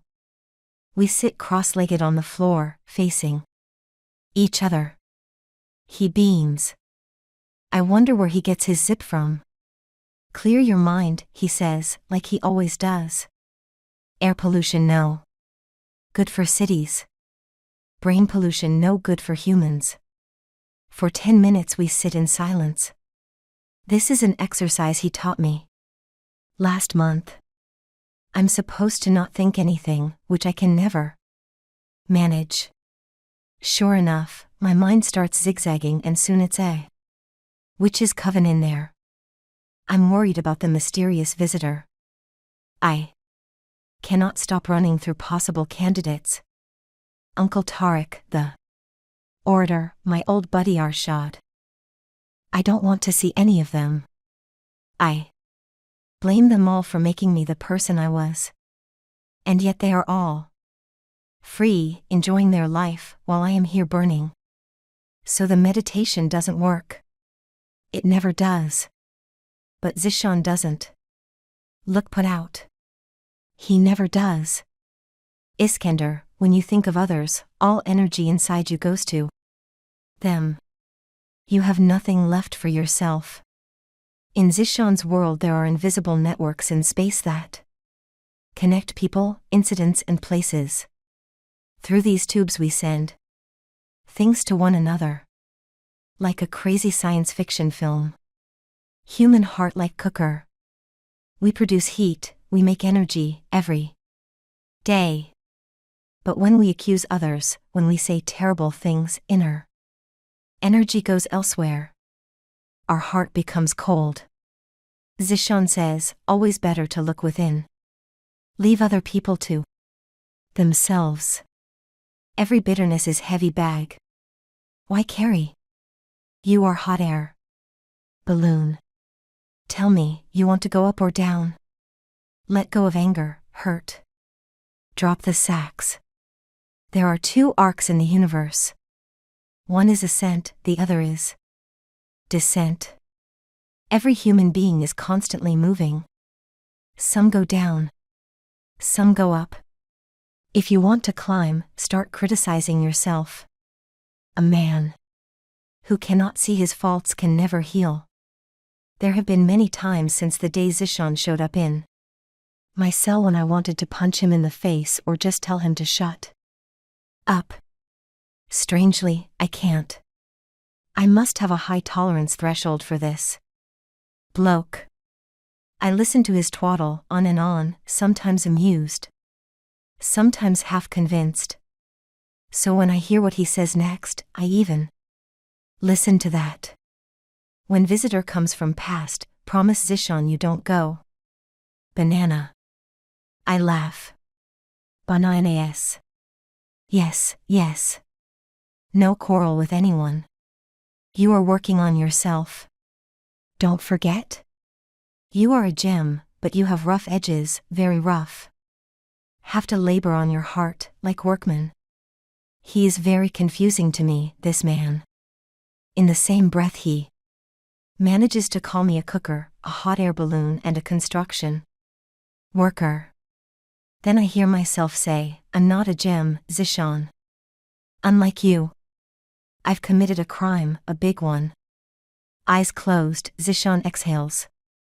A long, deep wheeze that reminds me of my father's asthma attacks. Many people in this world go down. But few of them fall all the way down. At the end of Arc of Descent, you know what is there? No. Hell, he says. You have been there. Ah, your soul is in flames. But it has to be. Because you did terrible thing. You have to burn. Afterwards you start to work your way up. Arc of Ascent. You know. What is at the end of it? Heaven? I offer. Yes, when we love and when we are loved, when we free of harmful energy, we get close to heaven. Every day one small step. I cannot promise you can achieve. But we try, Alex. We work. That same week I walked to the visitor's room not knowing what to expect. Officer McLaughlin is there. He doesn't look at me, but it doesn't take a wild leap of imagination to guess that he wants to watch the spectacle, should there be one. Then I see him. It is Eunice. My kid brother whom I haven't seen in years. Since the day I was banged up he has come to see me just twice. Once, right after the trial. We didn't speak a word. He just sat, looking at his hands. He came back a year later. Again no words. Then he stopped coming. He is a grown man. Medium height, slender, quite handsome. As much as he has changed, his eyes are the same. Soft, kind, heavily lashed. The eyes of a boy in love with a punk girl. Hi, mate. Hello, brother, he says. We stare at each other. I avert my eyes first. It was easier for me to face Esma. She hates me. Plain and clear. Every now and then she would come here to vent her anger. She would say all sorts of things to my face and no doubt behind my back too. And yet she never made me feel half as guilty as I do now. In Eunice's eyes there is something I cannot stand, the need to understand. He is still looking for an explanation. He still believes human beings are good and something bad must have overcome me for such a horrible thing to have happened. How's your music going? Great, he says keenly. My first album just came out. I brought you one but they took it. They said they'll pass it to you. Yeah, don't worry about that, I say. I know I will never get that album. Why are you here, Eunice? Don't get me wrong. I'm happy to see you. It's just I'm surprised. He hesitates. A shadow crosses his face. You'll be out soon, he says. I need to know what your plans are. My plans? It sounds so lame. So Boy Scoutish. But this is my little brother. I'm not going to break his heart. And I promised Zishan that I'd start to climb, whatever that means. My plan is to find a decent job. Pay my way. Live a quiet life. If Katie is prepared to be reasonable, it'd be nice to catch up with my son. I wait a beat. And spend more time with you and Esma. If you want me back. Eunice straightens his back, looks at me squarely. I've been wondering whether or not to tell you this and I decided not to. All these years, I didn't. And neither did Esma. We had an agreement. But now I'm not taking any chances. I chuckle, unsmiling. Hey, stop talking in riddles. I don't know what you're on about. He takes a deep breath. I was a kid when you killed Mom. I couldn't stop you.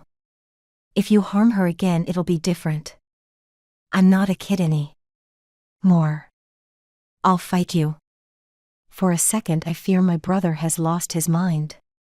I've seen it happen Before. Men in the loony's wing, out of their minds with grief. Eunice, what are you saying? I'm saying I love Mom and I won't let you hurt her again. Brother, Mama is. No, I haven't finished yet, he interjects loudly.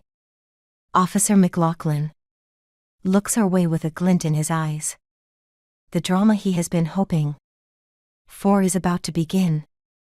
Then Eunice drops his voice to a whisper, so low and gruff that afterwards I'm not entirely sure I heard him right. Iskender, listen to me, he says. Mum is alive. Iskender Toprak. Mirror image. London, November 30th, 1978. Eunice raised his head from his breakfast plate, smiling at the two women on the sofa. A miracle had happened. His Aunt Jamila had come to London. It had been 3 years since the boy had last seen her. Before that, they had visited her occasionally, summers mostly, encounters so brief and intense that it had left them almost dizzy. For the last 3 years, however, the family had stopped traveling, holidays having become an expense they could no longer afford. Now, after much mutual longing, the sisters were under the same roof. Again, pink destiny and enough beauty. Sitting back, Eunice searched for the differences between the mirror-image twins, as if he were playing a game of odd one out. Pem was left-hand, Jamila right-handed. Pem had a dimple on her right cheek, Jamila a dimple on her left. Pem's mole on her face was to the right of her forehead while Jamila's was located on the other side. Their cowlicks grew in opposite directions. Overall, Jamila was half an inch taller, her limbs a tad longer, her fingers slightly bonier. What else, Mum? Eunice asked. Well, actually, there is one more difference. You've forgotten the most important one. Eunice barged in. Really? What is it? The answer came from Jamila. Our hearts beat on opposite sides. What do you mean? They had a condition rarely seen in twins. Pem's heart beat on the left side of her body, while Jamila's heart was situated on the right. Wow, Eunice exclaimed. Seeing their excitement, Pem laughed, feeling lighter, and somehow more complete than she had in a long while. None of them paid much attention to the fact that Jamila had been unable to greet two other members of the family, Adem, who had left London for Abu Dhabi, and Iskender, who had come home the night before after. Everyone was asleep and gone out before Pem had had a chance to tell him. His aunt was there. They were planning to surprise him that evening. Eunice begged his mother to let him stay at home. He was not feeling very well, he said, sore throat, feeling very poorly. Pem knew that even if there were some truth in that, he was stretching it very far, but such was her joy to be next to her twin that she let her son skip lessons for a day. As they sipped their teas by the window, they began to speak in Kurdish, which effectively excluded Eunice from the conversation. Pem confided to Jamila that somehow people had got wind of her affair with Elias. There was tittle-tattle, bad-mouthing.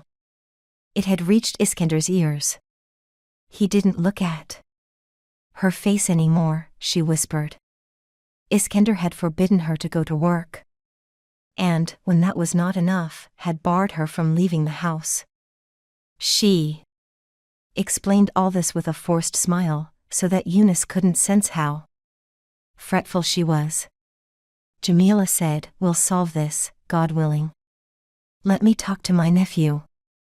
Then, as if the exchange she had envisaged had, in fact, already happened, she smiled gaily.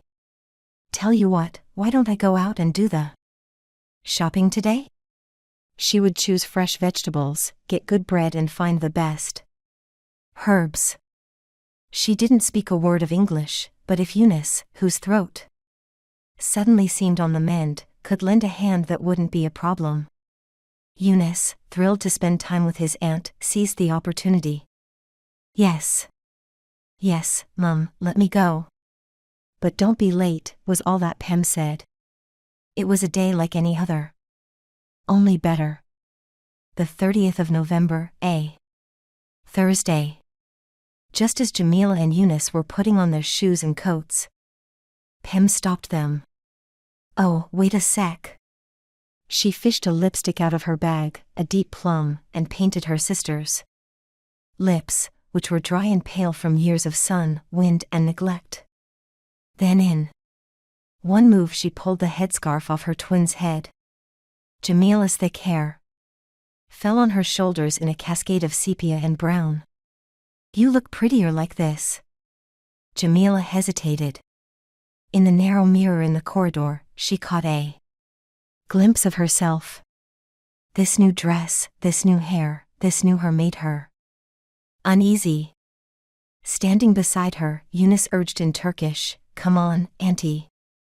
You look terrific." She yielded. "If you say so." Smiling, Pem gave some banknotes to her sister and a fistful of change to Eunice. Then she kissed them both. "Don't forget to buy cardamom.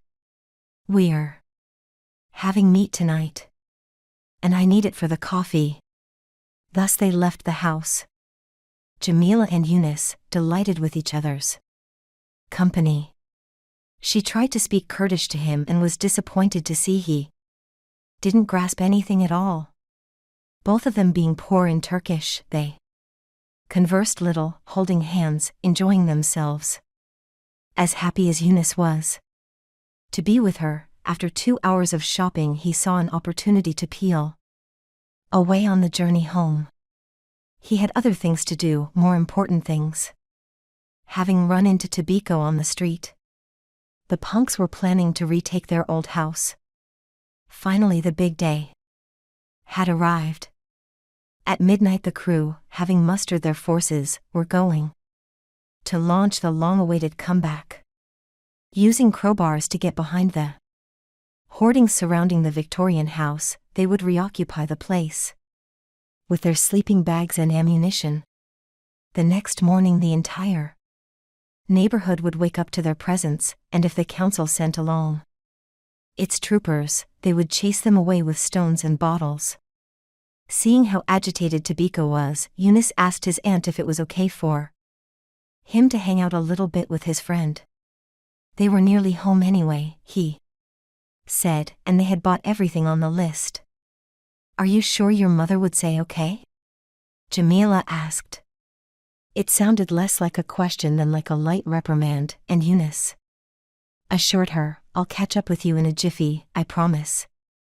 Nodding, Jamila grabbed the bags and headed in the direction Eunice had shown her.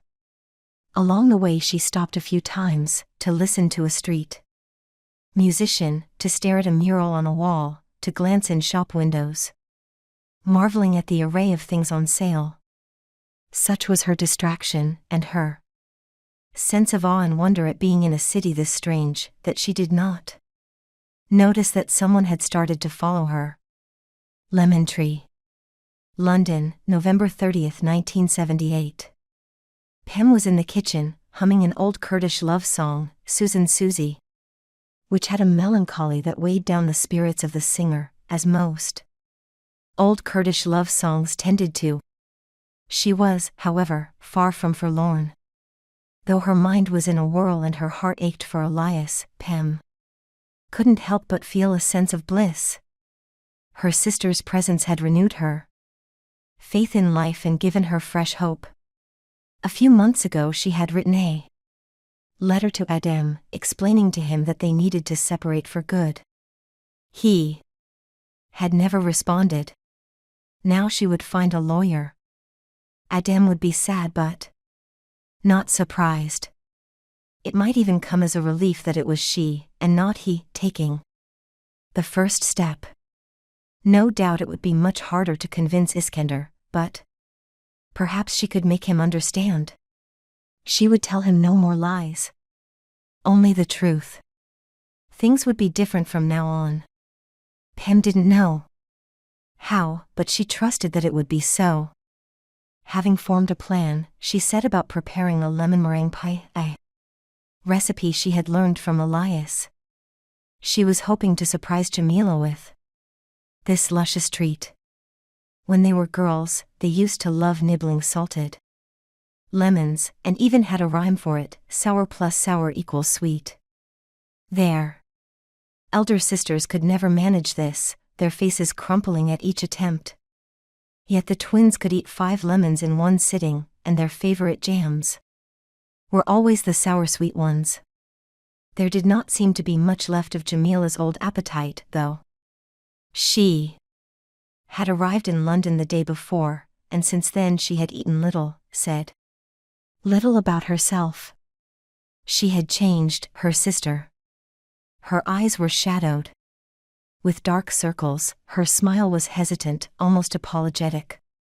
But the changes were so subtle that only Pem had noticed them. The children were amazed to observe how identical their mother and their aunt still were. Once Jamila had shed her rough woolen garments and put on one of Pem's dresses, combing her hair the same way, towards the front of her head where it naturally broke. They were impossible to tell apart. When she had finished whisking the eggs and sugar to a thick foam, Pem turned on the oven.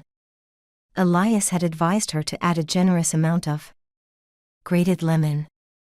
Pem always kept the lemons, oranges and limes in a bamboo basket on the balcony.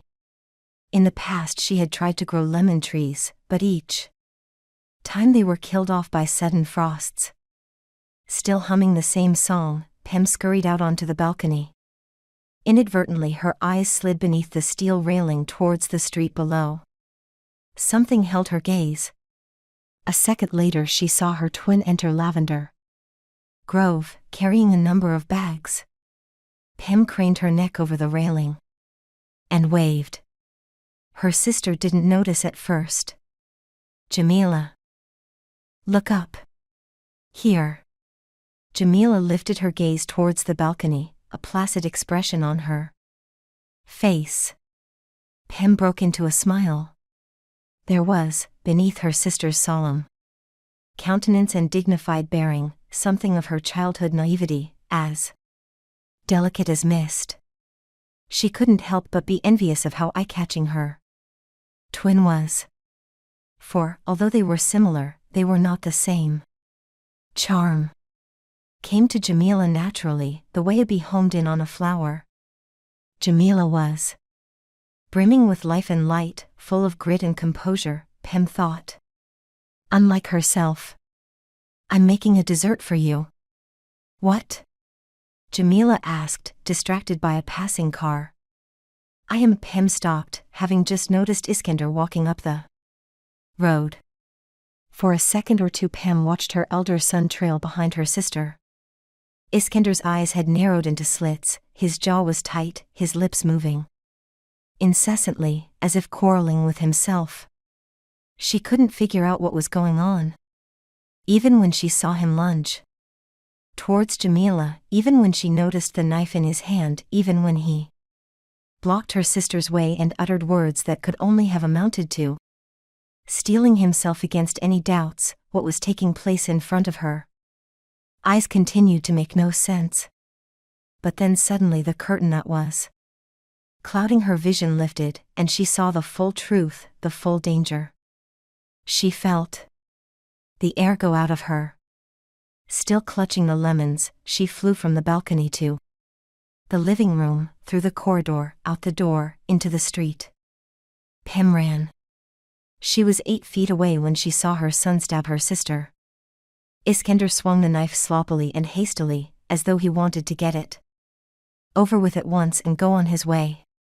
The blade drew a half circle in the air, entering Jamila's flesh on the right side of her thorax.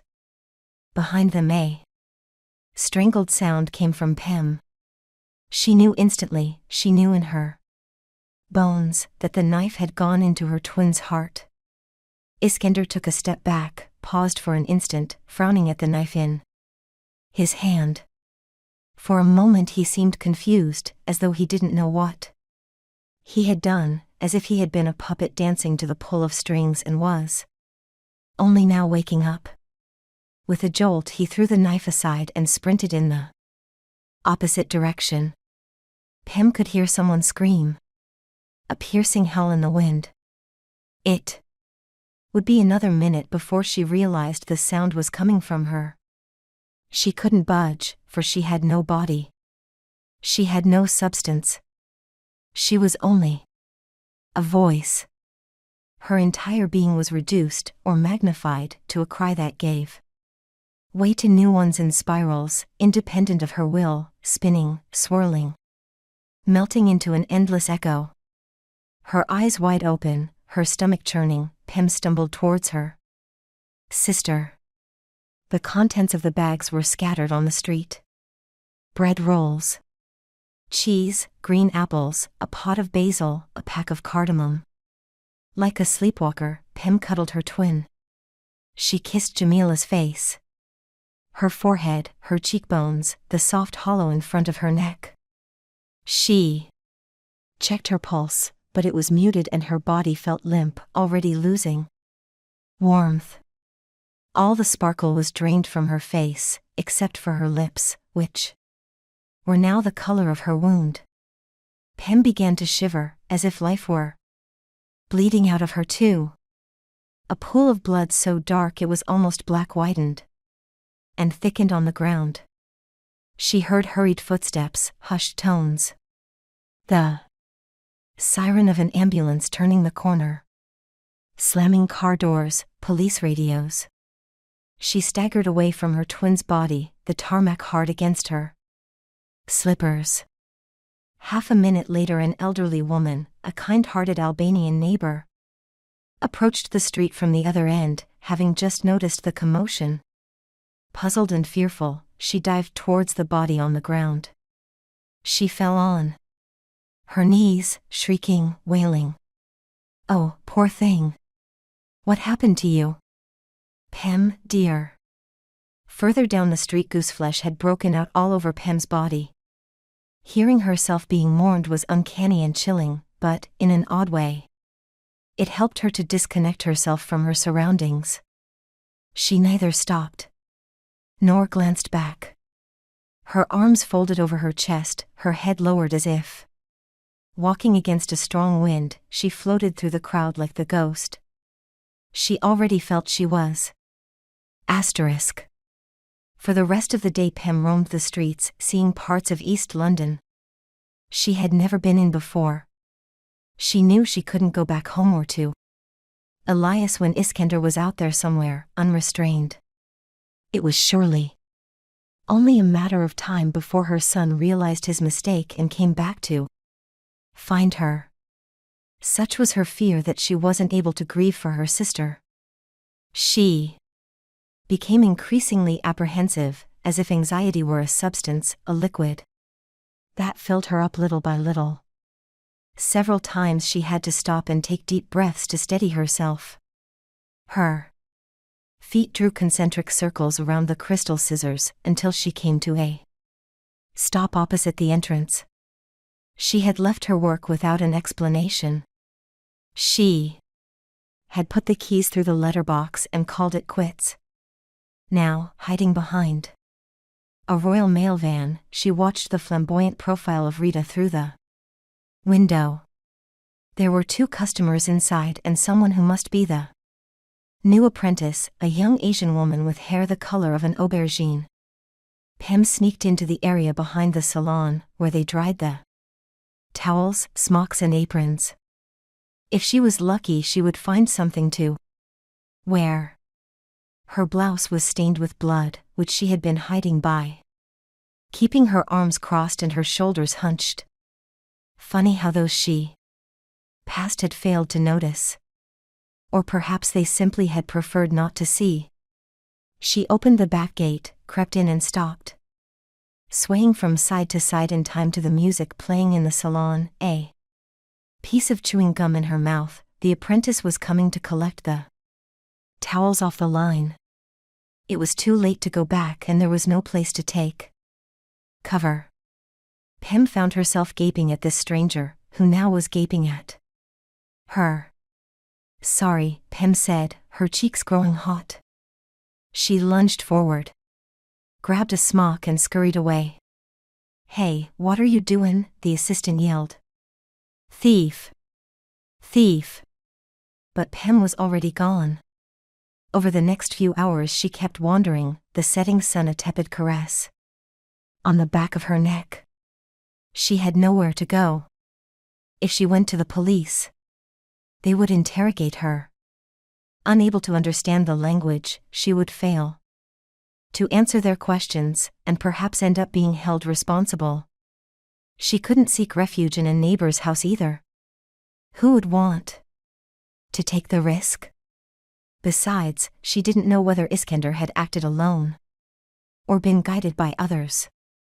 If so, who else was involved? Was Tariq in on this? How about her husband? Had the two brothers convinced Iskender, her sultan, the apple of her eye, to kill his own flesh and blood? Her head was throbbing. She couldn't trust anyone except Elias. The thought of him sent a shudder down her spine. This was it.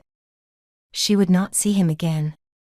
It was a good thing that Iskender didn't know where Elias lived or worked, she thought. As long as she stayed away from him, Elias would be fine. It was better that he came to believe her dead. Guilt, that sneaky serpent that had been feeding inside her chest for months, growing stockier each day, had now emerged in all its ugly grandeur and was gnawing at her soul. She blamed herself and herself only. It was her love affair with Elias that had brought on this calamity. How could she bear to see him again? The truth was that even then, even there, Pem was trying to excuse Iskender. She longed to see her other two children. What would they do when they found out that their aunt was dead and their mother had gone missing? What would the police tell them, and what would they, in turn, say to the police? When darkness fell, Pem plodded back to her neighborhood, though she knew it was dangerous. Hiding herself as best as she could, she arrived in Lavender Grove. In the spot where Jamila had died only hours ago, there was now a silhouette that had been drawn with white chalk. The site was cordoned off and a few people were smoking nearby, commenting. Unable to get any closer, she decided to vanish. That night Pem found a litter-strewn corner in front of a Barclays bank and curled up there, wincing each time a car went past. She used a public toilet, begged some water and food from a restaurant owner, and cried herself to sleep. Wake up. Get up, you slag. A homeless man was towering beside her. Tall and beer-bellied, with a swollen face, bushy eyebrows, missing teeth. Bloody hell. What do you think you're doing in my place? Pem bolted in panic, her lips quivering. I'm sorry. She caught his smell in the air. A mixture of wine, tobacco, mothballs, and urine. The man tottered towards her with intent. Pem dodged him and ran for it. Hey, come back, little birdie. Why were you so afraid? The tramp watched her hurtle down the road until she disappeared around the corner. Sniggering as if sharing a joke with himself, he settled himself in the corner that was still warm, sighed as he took off his boots and began to nurse his feet absent-mindedly. Esma. London, December 1, 1978. There was too much food in the kitchen, in cauldrons and stewpots brimful with delicacies, wafting heavy, pungent smells. Casseroles, pastries, and desserts were on the worktop, on the table, on the chairs, on the floor. I didn't know who was going to eat it all, now that there was only me and Eunice. But the mourners kept coming, and they brought their food, determined to feed us. In the living room there were women of all ages sitting side by side.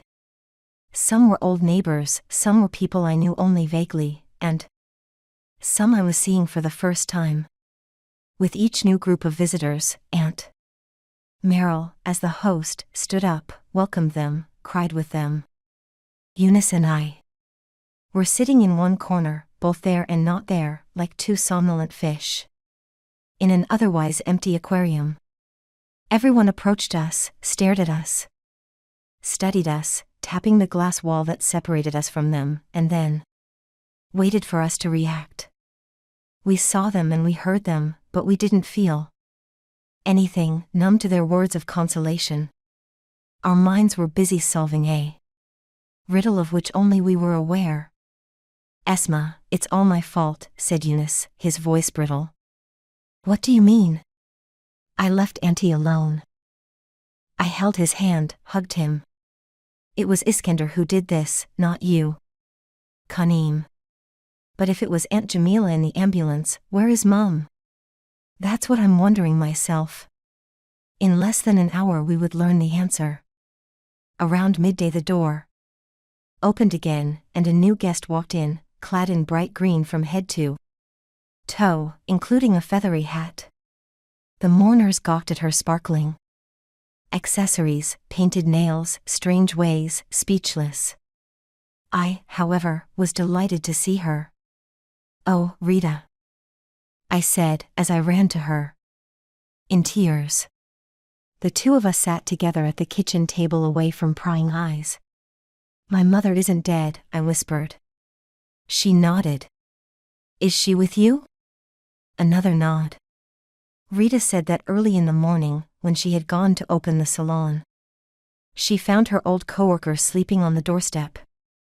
She asked her what had happened but got little from her. She took her into the room at the back, served her tea and biscuits, pulled the shutters down, gave the apprentice the day off and declared the place closed. She then helped my mother to wash her face and clean herself. Can you keep her safe for a few days? I asked. Until we figure this out. Rita shook her head. Her boyfriend would never allow her to bring my mother home, and even if he did, she wasn't sure he could be trusted with such a secret. There's one more thing, Rita said. She handed me a piece of paper with Elias's name and address. You have to tell him that your mum is dead. Pem thinks it's better this way.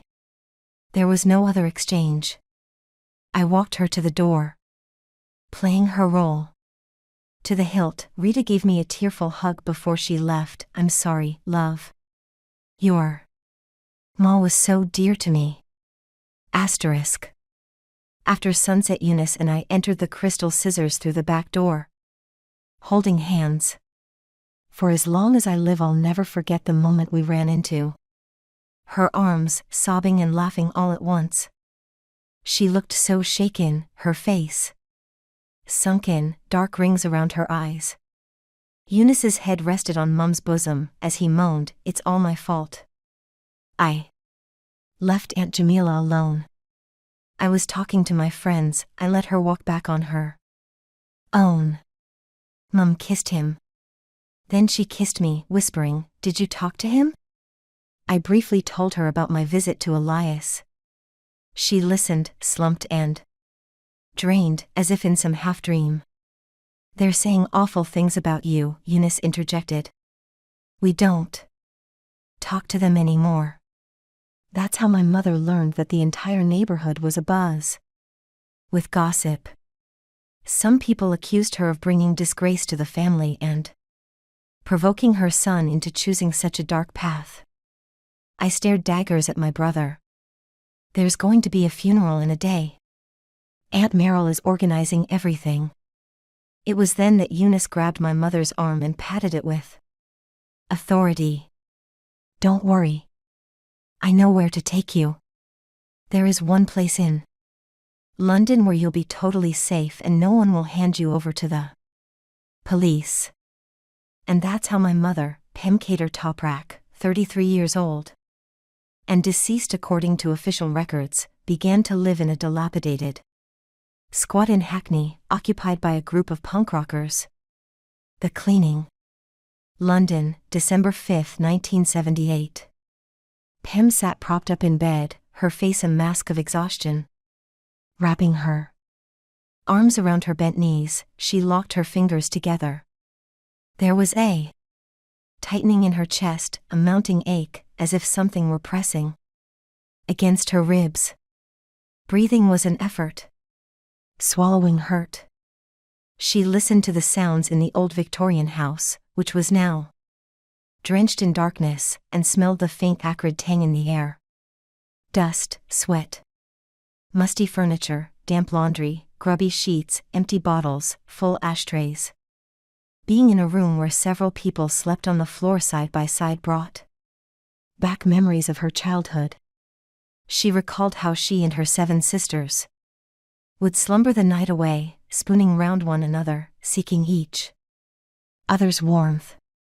No matter how many blankets there were, she would wake up in the middle of the night chilly and uncovered. Pulling the nearest blanket over her head, she would wrap herself as best as she could, thus leaving another sister exposed. Now Pym looked past the sleeping youths at the bleak nothingness beyond the window, feeling a kind of listlessness she had never experienced before. An hour passed by. Maybe more. She had no way of knowing. After while her eyes caught the first glow of light on the horizon. Shafts of crimson, sharp as arrows. Dawn was breaking above the London skyline. A bitter dread rose in her throat. Soon they would all be awake. Eating, joking, smoking.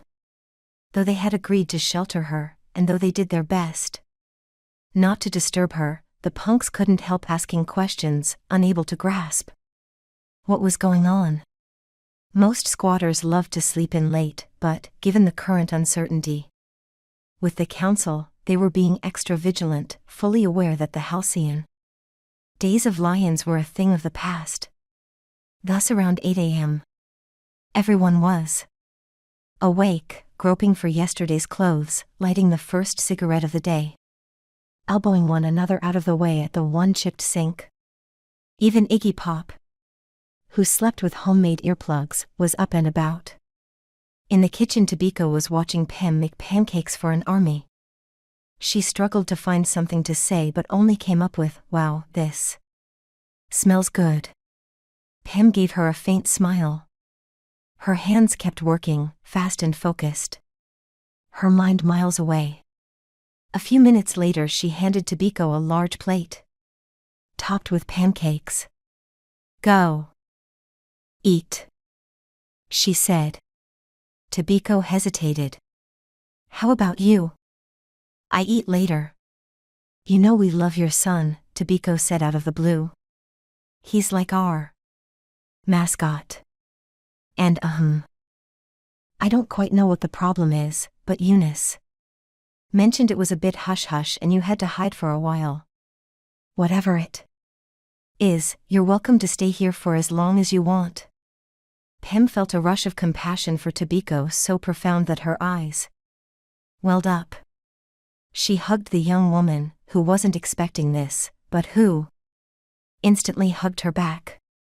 The moment was broken by Iggy Pop, shouting at the top of his lungs the agora. "Oi, we're starving in here. People want food." Smiling, Tabiko took the plate and scurried inside. Alone in the kitchen, Pym grabbed a tattered broom and began to sweep the floor. If she didn't do what she always did, she feared she would lose her mind. Thus, in the ensuing hours, she scrubbed, swept, dusted, mopped and polished the entire squat under the bewildered eyes of the residents. Such was her frenzy all day long that no one dared to make fun or to tell her to stop. And it must have been contagious, for a few people offered to help, using mops and makeshift brooms to join in with her madness. Soon, however, they gave up, tired and bored. Come the evening she was still working, and the punks were still tiptoeing around behind her, watching this woman from another culture. Another language, another story, constantly cry and clean, cry and clean. Shrewsbury Prison, 1992. Just 3 months before my release, an old woman in intensive care at a local hospital opens her eyes. She complains of thirst and a pain in her back. But other than that, she seems perfectly fine. When she is ready to talk, they ask her about the man who stole her handbag and assaulted her with a broken bottle one chilly day. She describes him.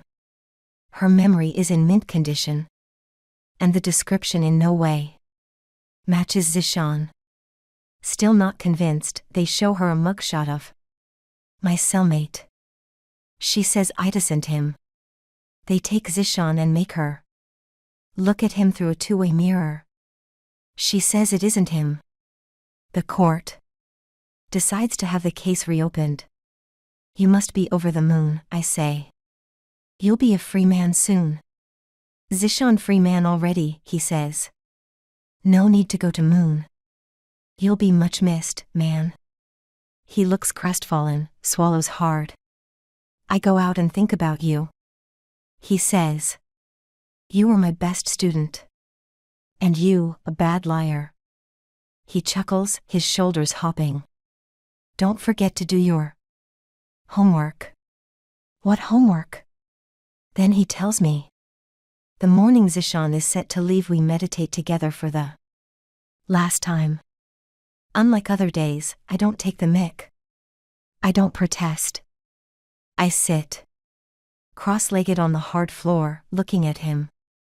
And, for the first time, I manage to keep my mind still, even if only for a short while. The same evening, with Zishan gone, I lie on my bunk, thinking. It sits heavily with me, his absence. Last time I felt like this, Trippy was dead. But I try to finish what he asked me to do. My homework. It's the hardest thing I've ever done. My assignment is to write a letter to my mother and hand it to her when I'm out of here. A pen in my hand, I scrawled different letters on different days. A few of them seem so, but there is so much missing, and most of them are pretty lame. I rip them to pieces, start again, getting nowhere. Every day I scribble something, just as I promised Zishan. I meditate. A bit too. Officer McLaughlin comes and goes, there is no love lost between us, but we're not at each other's throats. Not anymore. Then I compose something that somehow seems less dreadful than the others. And this time I decide to keep it. Zishan instructed me to copy my letter onto a blank page each day, until I've memorized it. And that is what I do next. Dear Mother, I'm not going to send this letter. I'll bring it myself, inshallah. And give it to you, because it's easier to write the contents than to say them. This year I had my eyes opened. I had this daft cellmate. Daft in a good way. You would have liked him. His name was Zishan. Good bloke, helped me a lot. I understand this better now that he's gone. Too bad, we always appreciate what we have after we lose it. If I could be 16 years old again, I'd never do the things that I did to cause so much pain. To you, my sister, my brother, my poor aunt. I cannot change the past. Not a single moment of it. Zishan says I can improve myself now. Even of that I'm not sure. But if you'd accept me into your life again, if you could find it in your heart to forgive me, what a blessing it'd be to once more be your son. Iskender Toprak. Esma. London, September 12, 1992. Saturday morning. I am preparing breakfast in our newly fitted kitchen. It has cost us an arm and a leg, more than we could afford. But my husband has insisted on getting the latest of everything. It is his present to me on our 8th anniversary. Espresso-colored units, maple floorboards, a posh American refrigerator, a whole fruit juicer, no need to chop, so practical. Sleek, serene, and practical. That is what it said in the brochure. I scraped the eggs with a spatula, watching the well-cooked bits at the bottom come to the top, like fragments from the past surfacing into the present. It is not easy to make scrambled eggs when your mind isn't on the job.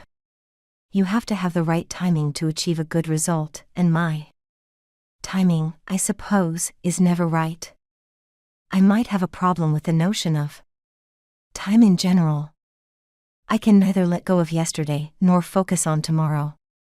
Of the girl with big ideas and coruscating words, not much is left today. When I think of the bright-eyed me, which I do often, I cannot help feeling betrayed. Though by no one other than myself.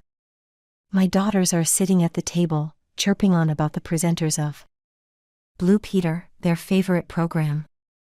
As usual, they hold opposing views. I listen to them, but my brain is a kite. It flutters every which way in the wind. "Mom, can you please tell your other daughter to shut up?" bellows Layla. Yes, I say, taking the pan off the heat. The eggs are not exactly ready yet, but I don't want them to overcook. Not again. "Mom," Jamila exclaims. "Sorry, dear, what did you say?" I ask, but it is too late. When I turn back, I find one of them beaming, triumphant, the other upset. It is my husband who runs to my rescue. "Leave your mum alone. She's got a lot on her mind today." "Why?" asks Layla. "We've talked about this," says Nadir amiably. "Your uncle is coming to meet us. Your mother hasn't seen him for a long time." "Oh," says Layla, though there is no trace of surprise on her face. I notice Jamila watching her father intently, a glint of defiance flickering in her eyes, dark and almond, so different from the eyes of the woman for whom she was named. Suddenly she says, "Are you two lying to us?" My hand, dishing up the eggs, stops in midair. I listen to the ensuing silence, unable to break it. Nadir is calm, composed, as always. That's not a nice word to use when talking to your parents, darling. Or to anyone else. "Sorry," Jamila says in a sing-song voice. "All right, now tell me, what did you mean by that?" Relishing the attention, Jamila purses her lips playfully. "Well, I don't think Uncle Iskender works in Alaska. I think..." She scans the table as if hoping to find a clue in there. "He's a Russian spy. In your dreams." Layla butts in. "It's true. He drops bombs on icebergs." "He does not." "Yes, he does." I put a few slices of tomato and a leaf of basil on each plate and carry the dishes to the table, wondering if things would have been easier had my older brother been a spy working for the Russians, testing bombs at the North Pole. Later, when the girls have gone to get ready for a birthday party, Nadir wraps his arms around me, tilting his head sideways. I look at him squarely, taking him in. The way he squeezes his eyes into a tender squint, the smile lines on his cheeks, the fine wrinkles on his forehead. His hair, thick and bushy, is growing upwards, defying gravity, refusing to cover his ears. There are a few gray streaks at the temples, hinting at his age. He is 16 years older than me. Exactly the same age difference that was between Elias and my mother. A coincidence, of course, I always remind myself. I love him, and yet it didn't start out as love. We both knew at the beginning I wasn't devoted to him in the way he was to me. Deep in my heart, I concocted a mixture of feelings for him, respect, fondness, admiration and, especially, gratitude for pulling me out of the sludge in which I was wallowing. You sometimes hear people say that being with their partners has turned them into a better person. You hear it, and you don't quite believe it. Unless it happens to you. After the last day of November 1978, our family thawed like a snowman under a scorching sun. Suddenly all that was left of our previous life was a gray pile of slush. What had once seemed solid and steadfast quickly became elusive, undependable. Eunice and I lived with Uncle Tarek and Aunt Merrill for a while, and, though they were neither unkind nor ungenerous to us, I hated every second of it. I never forgave them for spreading dirt about my mother in the weeks before the murder, and even as I stayed under their roof, ate their food and wore the clothes they bought for me, they were at the top of the list of people I loathed. At first Father sent us cards, gifts and money from Abu Dhabi, though this became more sporadic over the years, until eventually all contact dried up. My uncle and aunt kept his suicide from us as long as they could, covering, marring, distorting the truth. And I should know, because here I am doing the same thing to my children now. It's a family tradition, shrouding the truth in veils, burying it deep within the stagnation of everyday life, so that after a while it cannot be reached, even in your imagination.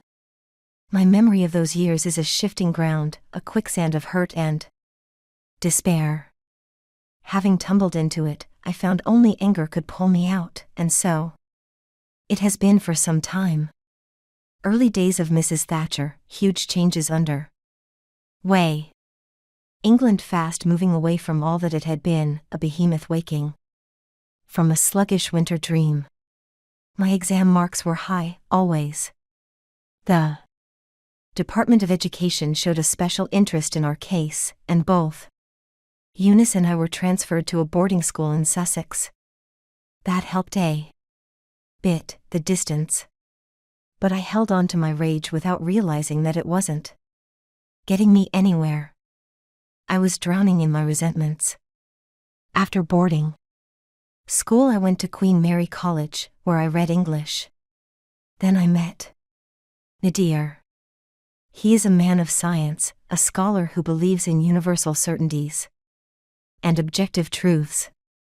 Born in Gaza, raised in a Palestinian refugee camp, he left his motherland for England at the age of 19 thanks to a relative who generously supported his education. Shortly after the Beatles released Yellow Submarine, Nixon was inaugurated as president and Arafat became the chairman of the PLO. Nadir arrived in Manchester, taciturn and timid but faithful. He then pursued a career that was as far from politics as possible: molecular biology. While the world spun faster in a whirl of conflict, he retreated into his laboratory, neat, methodical and controllable, to study the morphology of cells. His kith and kin are still in Gaza. I have met them several times. A large family. Warm, proud, curious, garrulous. I observed my husband amidst his relatives, cynically searching for signs of change in his character, a swing that would bring out the core beneath the veneer of decorum. But Nadir is the same gentle soul everywhere and with everyone. He never acts on a whim or an impulse. He likes to process, to cogitate, a favorite word of his. He is never in a hurry. His motto in life, still waters run deep. No wonder he and Eunice get along so well. You all right? He asks me. I nod. To be alone. That is all I want right now. To take my coat and walk out the door, leaving everything as it is, untouched, the leftovers on the plates, the crumbs on the tablecloth, the stains on the mugs, the pieces of my past. It's going to be a long day, is all. Don't worry about us, he says. I'll pick up the monsters from the party. You ought to spend time with him alone. I listen to my husband's accent. The guttural sounds, Arabic tinges. But that's exactly what I fear, having time with Iskender. Nadir cups my cheeks in his hands, planting a kiss on my lips. Darling. It's going to be okay. For a fleeting moment I wish he wasn't so considerate, so caring. Nadir is the kind of man who, in the face of aggression, physical or verbal, will avoid confrontation at all costs. If anyone does him wrong, as a coworker at the university once did, he will accept the situation and even hold himself responsible. It suddenly dawns on me that, knowingly or not, I have married the exact opposite of my elder brother. I dunno, I say. Maybe I shouldn't go. My uncle might show up. Or some of his old cronies. Nadir arches an eyebrow. He can see it coming back, my bitterness. He seems to be choosing his words carefully. You should go to see him. If he hasn't changed a bit, if he's the same man as before, you don't need him in your life. But you ought to go and be sure.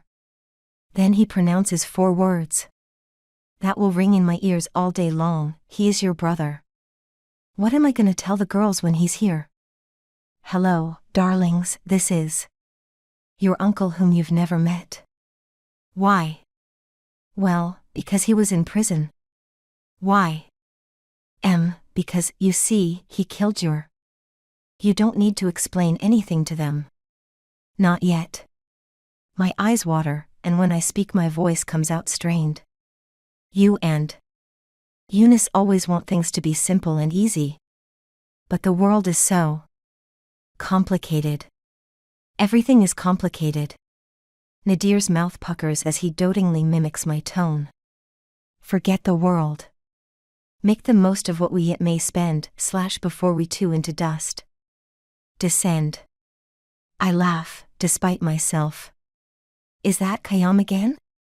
Omar Khayyam it is. This man of tender words and uplifting poems. This man who is honest, dependable and righteous, sometimes to the point of a naivety that drives me crazy. This man who believes that honor has got to do with people's hearts rather than their bedrooms. I try to imagine what he sees in me, how it is that he still loves me. Unable to come up with an answer, I murmur, I'd better go and get ready. All right, darling. Once I thought I was cut out for important things, worthy struggles, life-sized ideals. I would become a writer as well as a human rights activist. I would travel to different parts of the world to campaign for the oppressed and the abused. J.B. Ono, the renowned author of novels in which no one was ever fooled by love. Once I wished to be the center of the world, but then I came to accept that I was only one of the many characters in a story. And not even a major character at that. I wrote for a while, once I finished my A-levels, hard though it is to remember now. At university my results were good, my essays inventive, and there were people who believed in me, but something had changed. Irreversibly. I had lost faith in myself. Like a plant that looks vibrant in the shop but mysteriously droops after it is brought home, my wish to become a novelist wilted as soon as I was out of my familiar environment. After that I didn't write. Other than letters, lots and lots of letters. I wrote to Shrewsbury regularly, and to Eunice, whenever we were apart. I also corresponded with Elias, with whom I got in touch, and with Roxana, who got in touch with me, and they each helped me, in their own way, to find the missing pieces of the jigsaw puzzle. And I wrote to my mother, twice a week. For the next 12 years. Then, last summer, after my mother passed away, I started to write down the story of her life. I worked day and night, as if frightened that if I stopped, even for a moment, I would lose the urge, or the urge would lose me, and everything would crumble. The things I described were so personal that some parts hurt, while others latched onto something inside me. Still, shortly after the manuscript was completed, I was seized by a sense of estrangement. It wasn't mine, this story. The past is a trunk in the loft, crammed with scraps, some valuable, but many entirely useless. Although I'd prefer to keep it closed, the slightest breeze throws it open, and, before I know it, all the contents have flown everywhere. I put them back, one by one. The memories, the bad and the good. Yet the trunk always snaps open again when I least expect it. The pregnancy was more of an accident than something planned. When I found out, I was shocked, terrified, and euphoric all at once. And upon learning that it was twin girls, I cried for a good hour, feeling, once again, that my life, whatever I chose to do with it, was merely a link in a chain of stories. During those 9 months my body was remolded, as if made of clay. So, I hoped, would be my soul. Now my daughters are 7 years old. Layla, with hair like the black satin of the night, and Jamila, named after her late great-aunt, though she doesn't know why. Upstairs in my bedroom I hear the phone ring and my husband pick it up. I have a hunch it is Eunice, the boy named after the most reluctant prophet. Lately my younger brother and my husband have been ringing each other daily. A manly camaraderie. I know they are conspiring about me and my wretched moods. They see me as a time bomb, constantly ticking, ready to explode, and they, always collected and rational, are trying to figure out how to defuse me. I picture myself as a suspicious package on the road, and Eunice and Nadir as bomb disposal experts, dressed in flameproof suits and helmets, approaching me circumspectly. "Darling, Eunice wants to talk to you." I pick up the phone, wait for my husband to hang up on his end, and say, as blithely as I can manage, "Hi, my dear. Esma, love. How are you feeling today? Why is everyone asking me how I feel?" "Jolly good," I blurt out. "How about yourself? How's the weather over there?" He ignores my banality and goes to the heart of the matter. "Good. When are you going to pick him up?" In the background I can hear the band rehearsing. The piano, the guitars, the ney. My brother has a concert in Amsterdam tonight. A glitzy cultural event. Prince Claus is expected to attend. I'm leaving in an hour. Look, I know this isn't easy. I feel terrible letting you down. I wish I could be there. That's okay. You've got things to do. I catch a tinge of tartness in my voice. If Eunice, too, has detected it, he doesn't let on. You know what I was thinking about this morning, that day when I went to visit him. He was happy to hear she was alive. He was so touched. It's such a pity he couldn't have seen her and asked her forgiveness. I roll my eyes. Ah, her forgiveness. It could have happened, he insists. It would have been nice if he could have kissed her hand and asked her blessing. Oh, please, give me a break. There is a heavy silence and I'm beginning to suspect that the line has gone dead when I hear Eunice say, "I think he's suffered enough." I close my eyes, feeling my blood boil inside my veins. How can you say that? There is no way he has suffered enough. He's a selfish man who killed our aunt, and he'll die a selfish man. He was a boy. He was not a boy. It had nothing to do with his age. Now you were a boy. You didn't do what he did. It was his personality. But he was the eldest, Eunice says. You were always going on about being treated differently because you were a girl, and I found it tough to be the youngest child. But did you ever consider that maybe it was harder on Iskender? Yeah, being a sultan can't have been easy. He sighs. Listen, sister, I gotta go. I'd be there if I could. We'll talk when I get back. We'll figure this out together, like we have always done. Okay? Not quite trusting my voice, I bob my head, as if Eunice can see me. After I hang up, I go to the bathroom to wash my face and put on some makeup. I begrudge Eunice for being able to forgive and forget, and I begrudge Iskender for what he has taken from us, a normal childhood. That comforting sense of security, love and continuity you get from your family before you grow up and plunge into the big world with its real miseries. I was 15 years old when Iskender lost his head. After that, ordinary life as I knew it was shattered, and a steady ache made its home in my heart. For my mother it was even worse. In murdering one, Iskender has killed many. Asterisk. I drive to Shrewsbury, past well-kept lawns and rolling green pastures. Time slows down.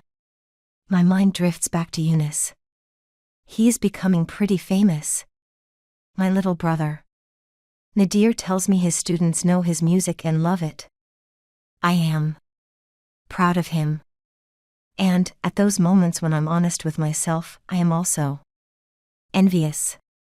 I wonder if it is another one of God's games that I, the so-called creative one, have ended up with a middling, domestic life, while Eunice, the calm and composed one, is following his dreams around the world. I suppose it never ends, this sibling rivalry. You compete for your parents' love, even when they are no longer there.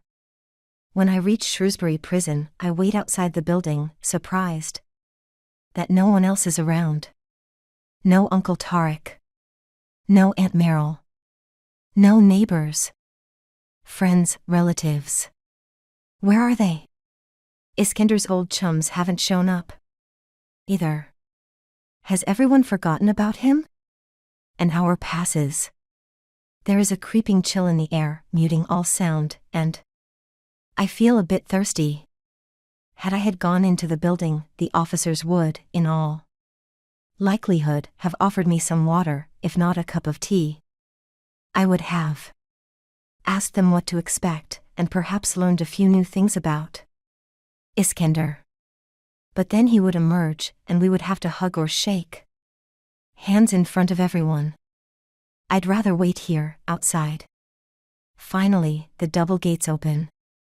Under this light, wearing a pair of jeans and a corduroy jacket, he looks so different from the last time I saw him. He has taken care of himself, seems fit and wiry. His gait has changed.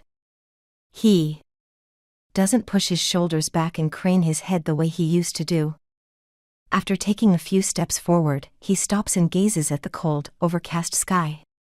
Just as I imagined he would. Then he notices me. My face, a blank.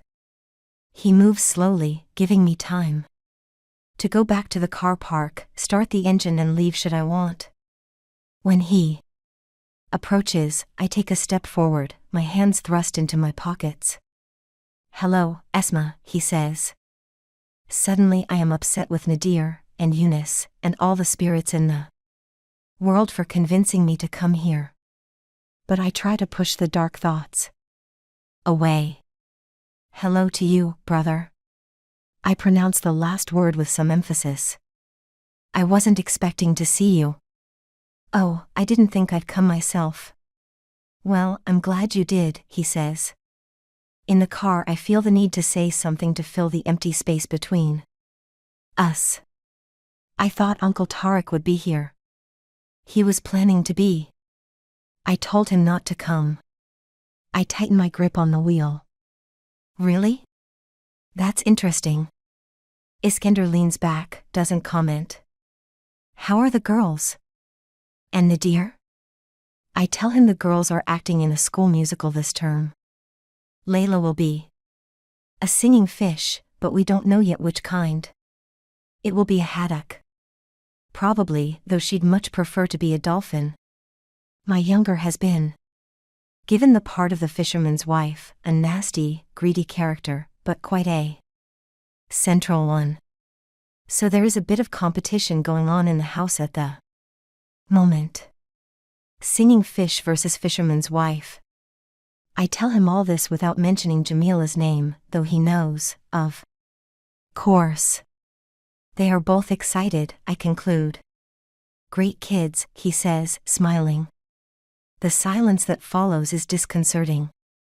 I put on the ABBA cassette I have brought with me, but somehow dread pressing the play button. Do you want a cigarette? Iskender shakes his head. I quit a while ago. You did? I study him out of the corner of my eye. So, if you don't mind my asking, what will you do now? I'd like to see my son as soon as possible. I don't mention that Katie phoned me a few days before. She has settled in Brighton. Married to a clairvoyant. A man who reads palms and claims to see the future, though I doubt whether he has prophesied the release from prison of her rather notorious ex-boyfriend. They have 3 children together. As we chatted on the phone, I couldn't help but suspect she still cared for my brother, and perhaps even loved him a bit. As if he has read my mind, Iskender asks softly, how is Katie doing? Happily married. If that hurts, he doesn't let it show. That's fantastic. I'm happy for her. Does he really mean it? It was kind of you to come to pick me up, he says. I won't be staying long, though. I'll find a place. And a job. There are good Samaritans who help people like me. Then he pauses. I'd like to go to visit Mum. There is anticipation after his words, hovering in the air like steam, wafting off Mum's borax. I change gear, accelerate and say, thickly, she died. He turns a blank stare on me. But Eunice told me. I know what he told you. It was the truth. I wipe my eye. 6 months ago, she passed away. Alone? Alone. I don't tell him how it happened. I'll do that later. I was going to key SS her hand, he says, and I detect a slight stutter in his speech. I was hoping she would agree to see me. I'm sure she would have, I say, because it is true. I have her letters with me. You'll read some of them, you'll see she always asked about you. Iskender drops his head, studying his wrists as if there are still handcuffs around them. He turns to the window and sighs, his breath fogging the glass. He rolls down the window and pops his head out, breathing hard. Then he takes a piece of paper out of his pocket and lets it go into the wind. One more thing, I say, when he rolls up the window again. Nadir. My husband, he doesn't know. What do you mean? Only Eunice and I. And now you, of course. No one else in the family. Knew Mum was alive and no one else ever should. It was our oath, Eunice's and mine. When we understood that everyone had confused Aunt Jamila with my mother, we swore on the Quran that we would never reveal the truth to anyone. Not to our father. Not to Uncle Tariq. Not to Aunt Meryl. Not to Elias. Not even to our spouses if and when we got married. Only the 2 of us would bear the secret. Then why did you tell me? It was Eunice's idea, not mine. He thought it was time for you to know. He hoped that the 2 of you would meet, reconcile. He wanted you to prepare yourself, I guess. We pass by a sleepy village without coming across a single soul. The afternoon is drawing to a close, and the world feels complete and content. At a red light, he turns aside and meets my eye. You live with too many secrets, sister. Speaking of which, I say, opening the glove box, can you take that out? Slowly, he fetches the object at which I am pointing. A book. On Alaska. You've an hour and a half to learn everything there is to know about Alaska. That's where I told my daughters you've been all this time, working. Smiling dolefully, Iskender begins to peruse the book. Snowy mountains. Grizzly bears, salmon dancing in cold fresh waters. Suddenly, it doesn't look like a bad place to be, not bad at all. Alaska. Dream within a dream. A place near the river Euphrates, May 1991. Opening the chest, she took out the prayer rug and stood listening to the sounds of the valley. That was another thing about living there.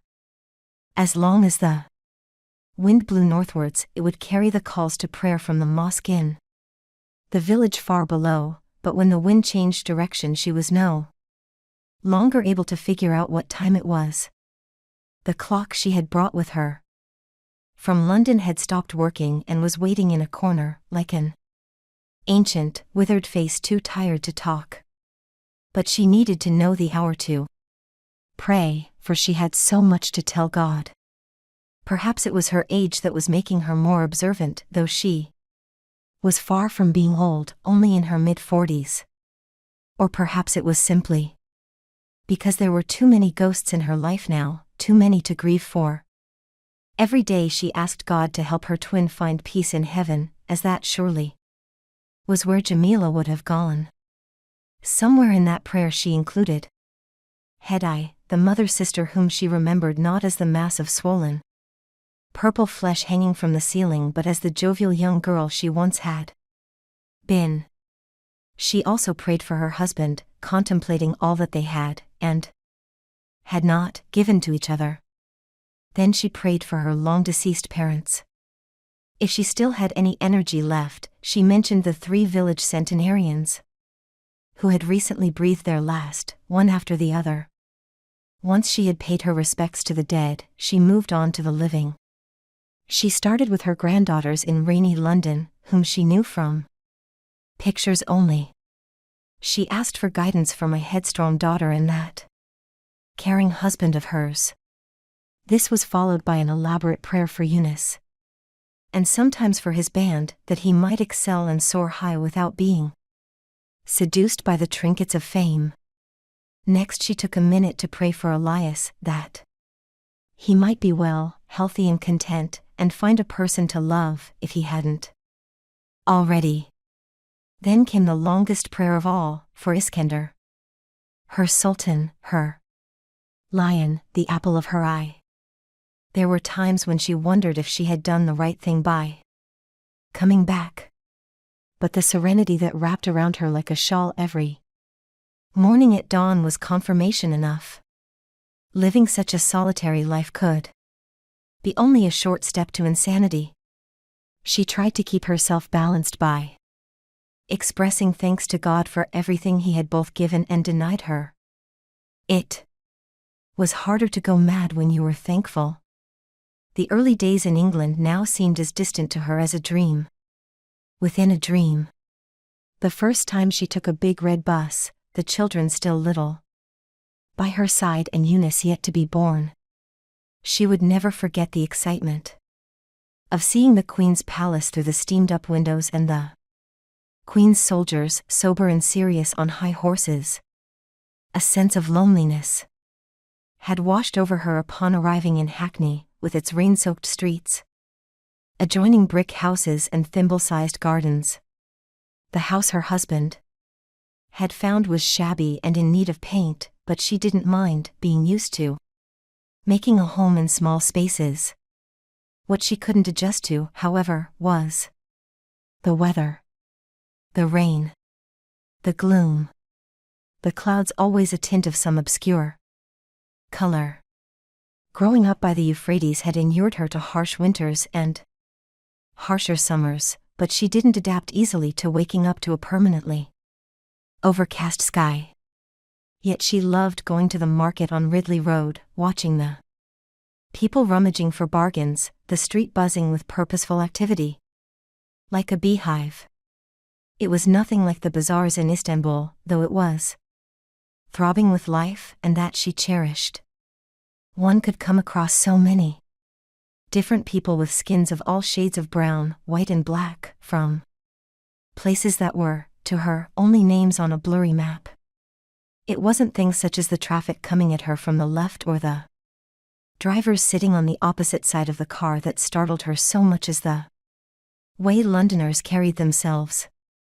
The starchiness of old ladies, the brazenness of the youth, the freedom of housewives, the kind of confidence she never had and never thought she would obtain. She would watch the women in their t-shirts with their nipples showing, their hair iridescent in the sun, and marvel at how they wore their femininity like a gown. Couples kissing on the streets, smoking, drinking, debating.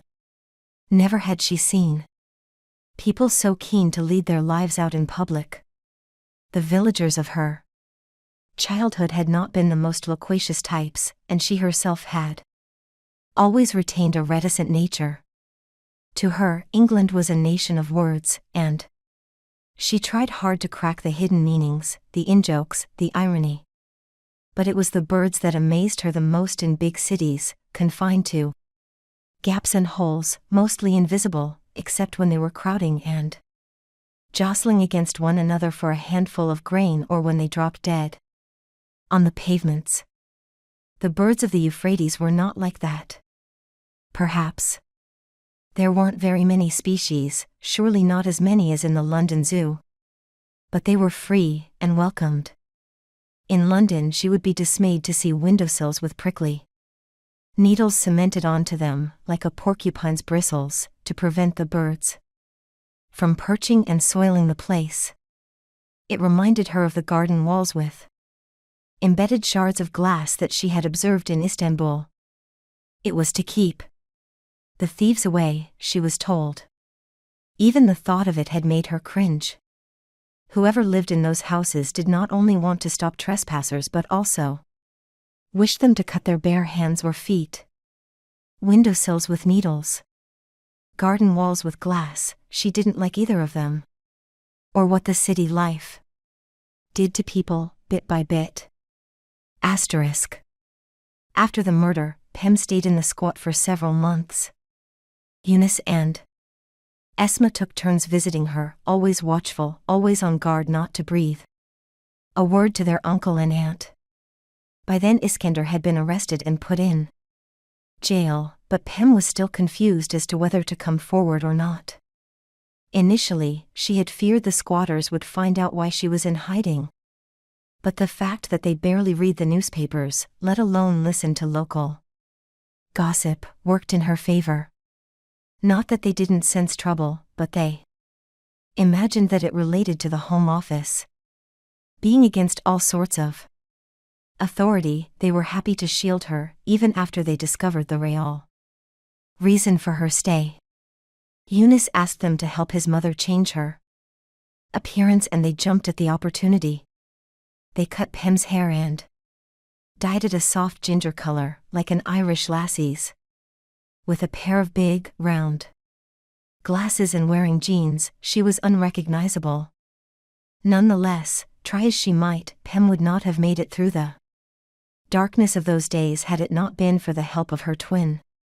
One midnight, in the squat, as she was sitting by the window, staring into an emptiness only she could see, she noticed a form in the garden, listless but wakeful at the same time. It was her sister. Jamila neither approached nor shared a word. But the sight of her was enough to send a bolt of tremendous joy through Pem. The moment was swiftly curtailed, the apparition dissolved in the air like a drop of milk in water. But the experience somehow assured Pem that her twin was not in pain and the place she had migrated to was not unbearable. After that day, the same ghost would from time to time appear, commuting between Pem and Iskender in prison.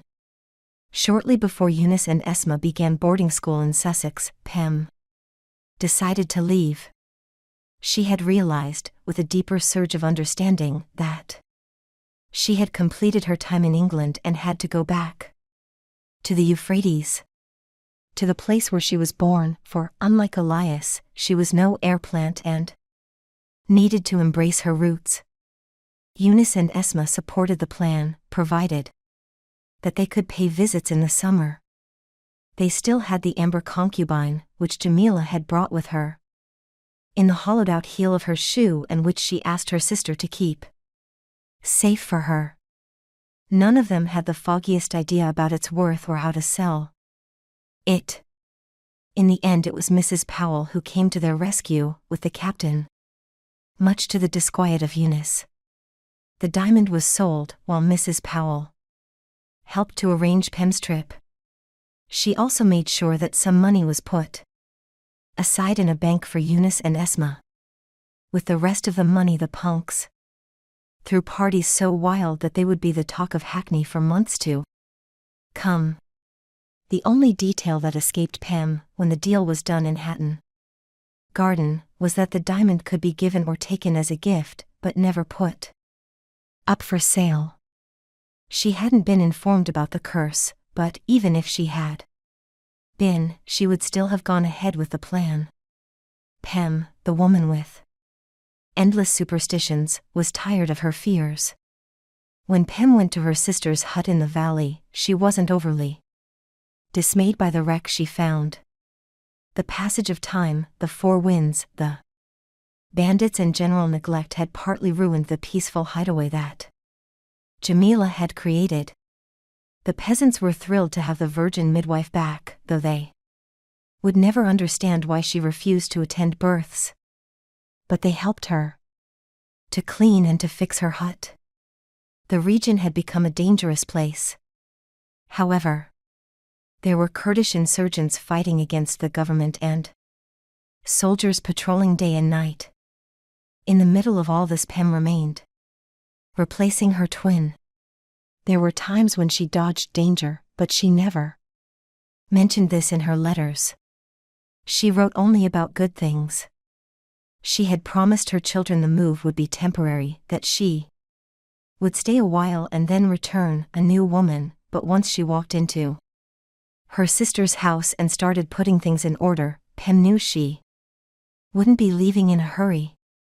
Esma, they say you begin to understand your mom when you become a mother yourself, but for me it was Pem's letters that helped me to get to know her better. She wrote to me regularly, openly, telling me more about herself than she ever had to my face. Getting a blue airmail envelope from her became indispensable to me, a cherished weekly routine. I would make myself tea, sit at the kitchen table and read, once, then many times, knowing that she was well and thriving. My dear daughter, the light of my life, in this world and the next. I think about you all the time. Please don't stop visiting your brother. Forgive Esma. Try. I know how hard it is, but you must make sure he understands. He's not alone. We are never alone. I pray to Allah that He sends him a companion, someone who has compassion for his fellow human beings and knows how ignorant they are but still loves them anyway. I pray every day that he finds this person and sends him to prison to accompany Iskender. Don't frown, my love. Don't say that I am being biased towards him even now. Can you choose one finger over the other? That's how it is for a mother. You cannot favor among your children. Iskender, Eunice, and you are equally and so dear to me.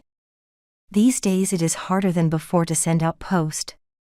Don't worry if you don't hear from me for some time. I had a most peaceful dream yesterday. I was here and there in Queen's London at the same time. It was raining, except It was a strange rain of colors so vivid it was like watching fireworks. Without any fire. I woke up and thought, but it is true. I am there with you. Always. Your loving mother, Pem. It was the last letter I received from her, the one I have read so many times that the paper is slightly tattered around the edges, and carries fingerprints all over it, mine on top of hers, like storylines that intersect and diverge. Later on, when I managed to travel to Turkey, the villagers told me in detail how it had happened. They assured me she had not suffered, not the least bit, a virus. The disease began with a skin rash around the neck and arms, patches of pink, nothing particularly alarming. Before long, the patient started to shiver and to sweat, and, if it went untreated at this stage, a high fever would follow, a comatose sleep that weakened the lungs so fast that many couldn't wake up. It had emerged late in the spring of 1992, passing from animals to humans, and killed half a dozen people in a month. Then it disappeared as if it had never been. She had probably contracted it when she paid a visit to her village, Malakar Bayan, to get provisions, and had accepted the offer of tea from a woman who wanted to show her the carpets she had woven in her youth. The woman's 6-year-old son was carrying the virus, though nobody knew this at the time. The child survived, my mother didn't. It was only when her letters ceased to come that I understood she had died for the second and last time.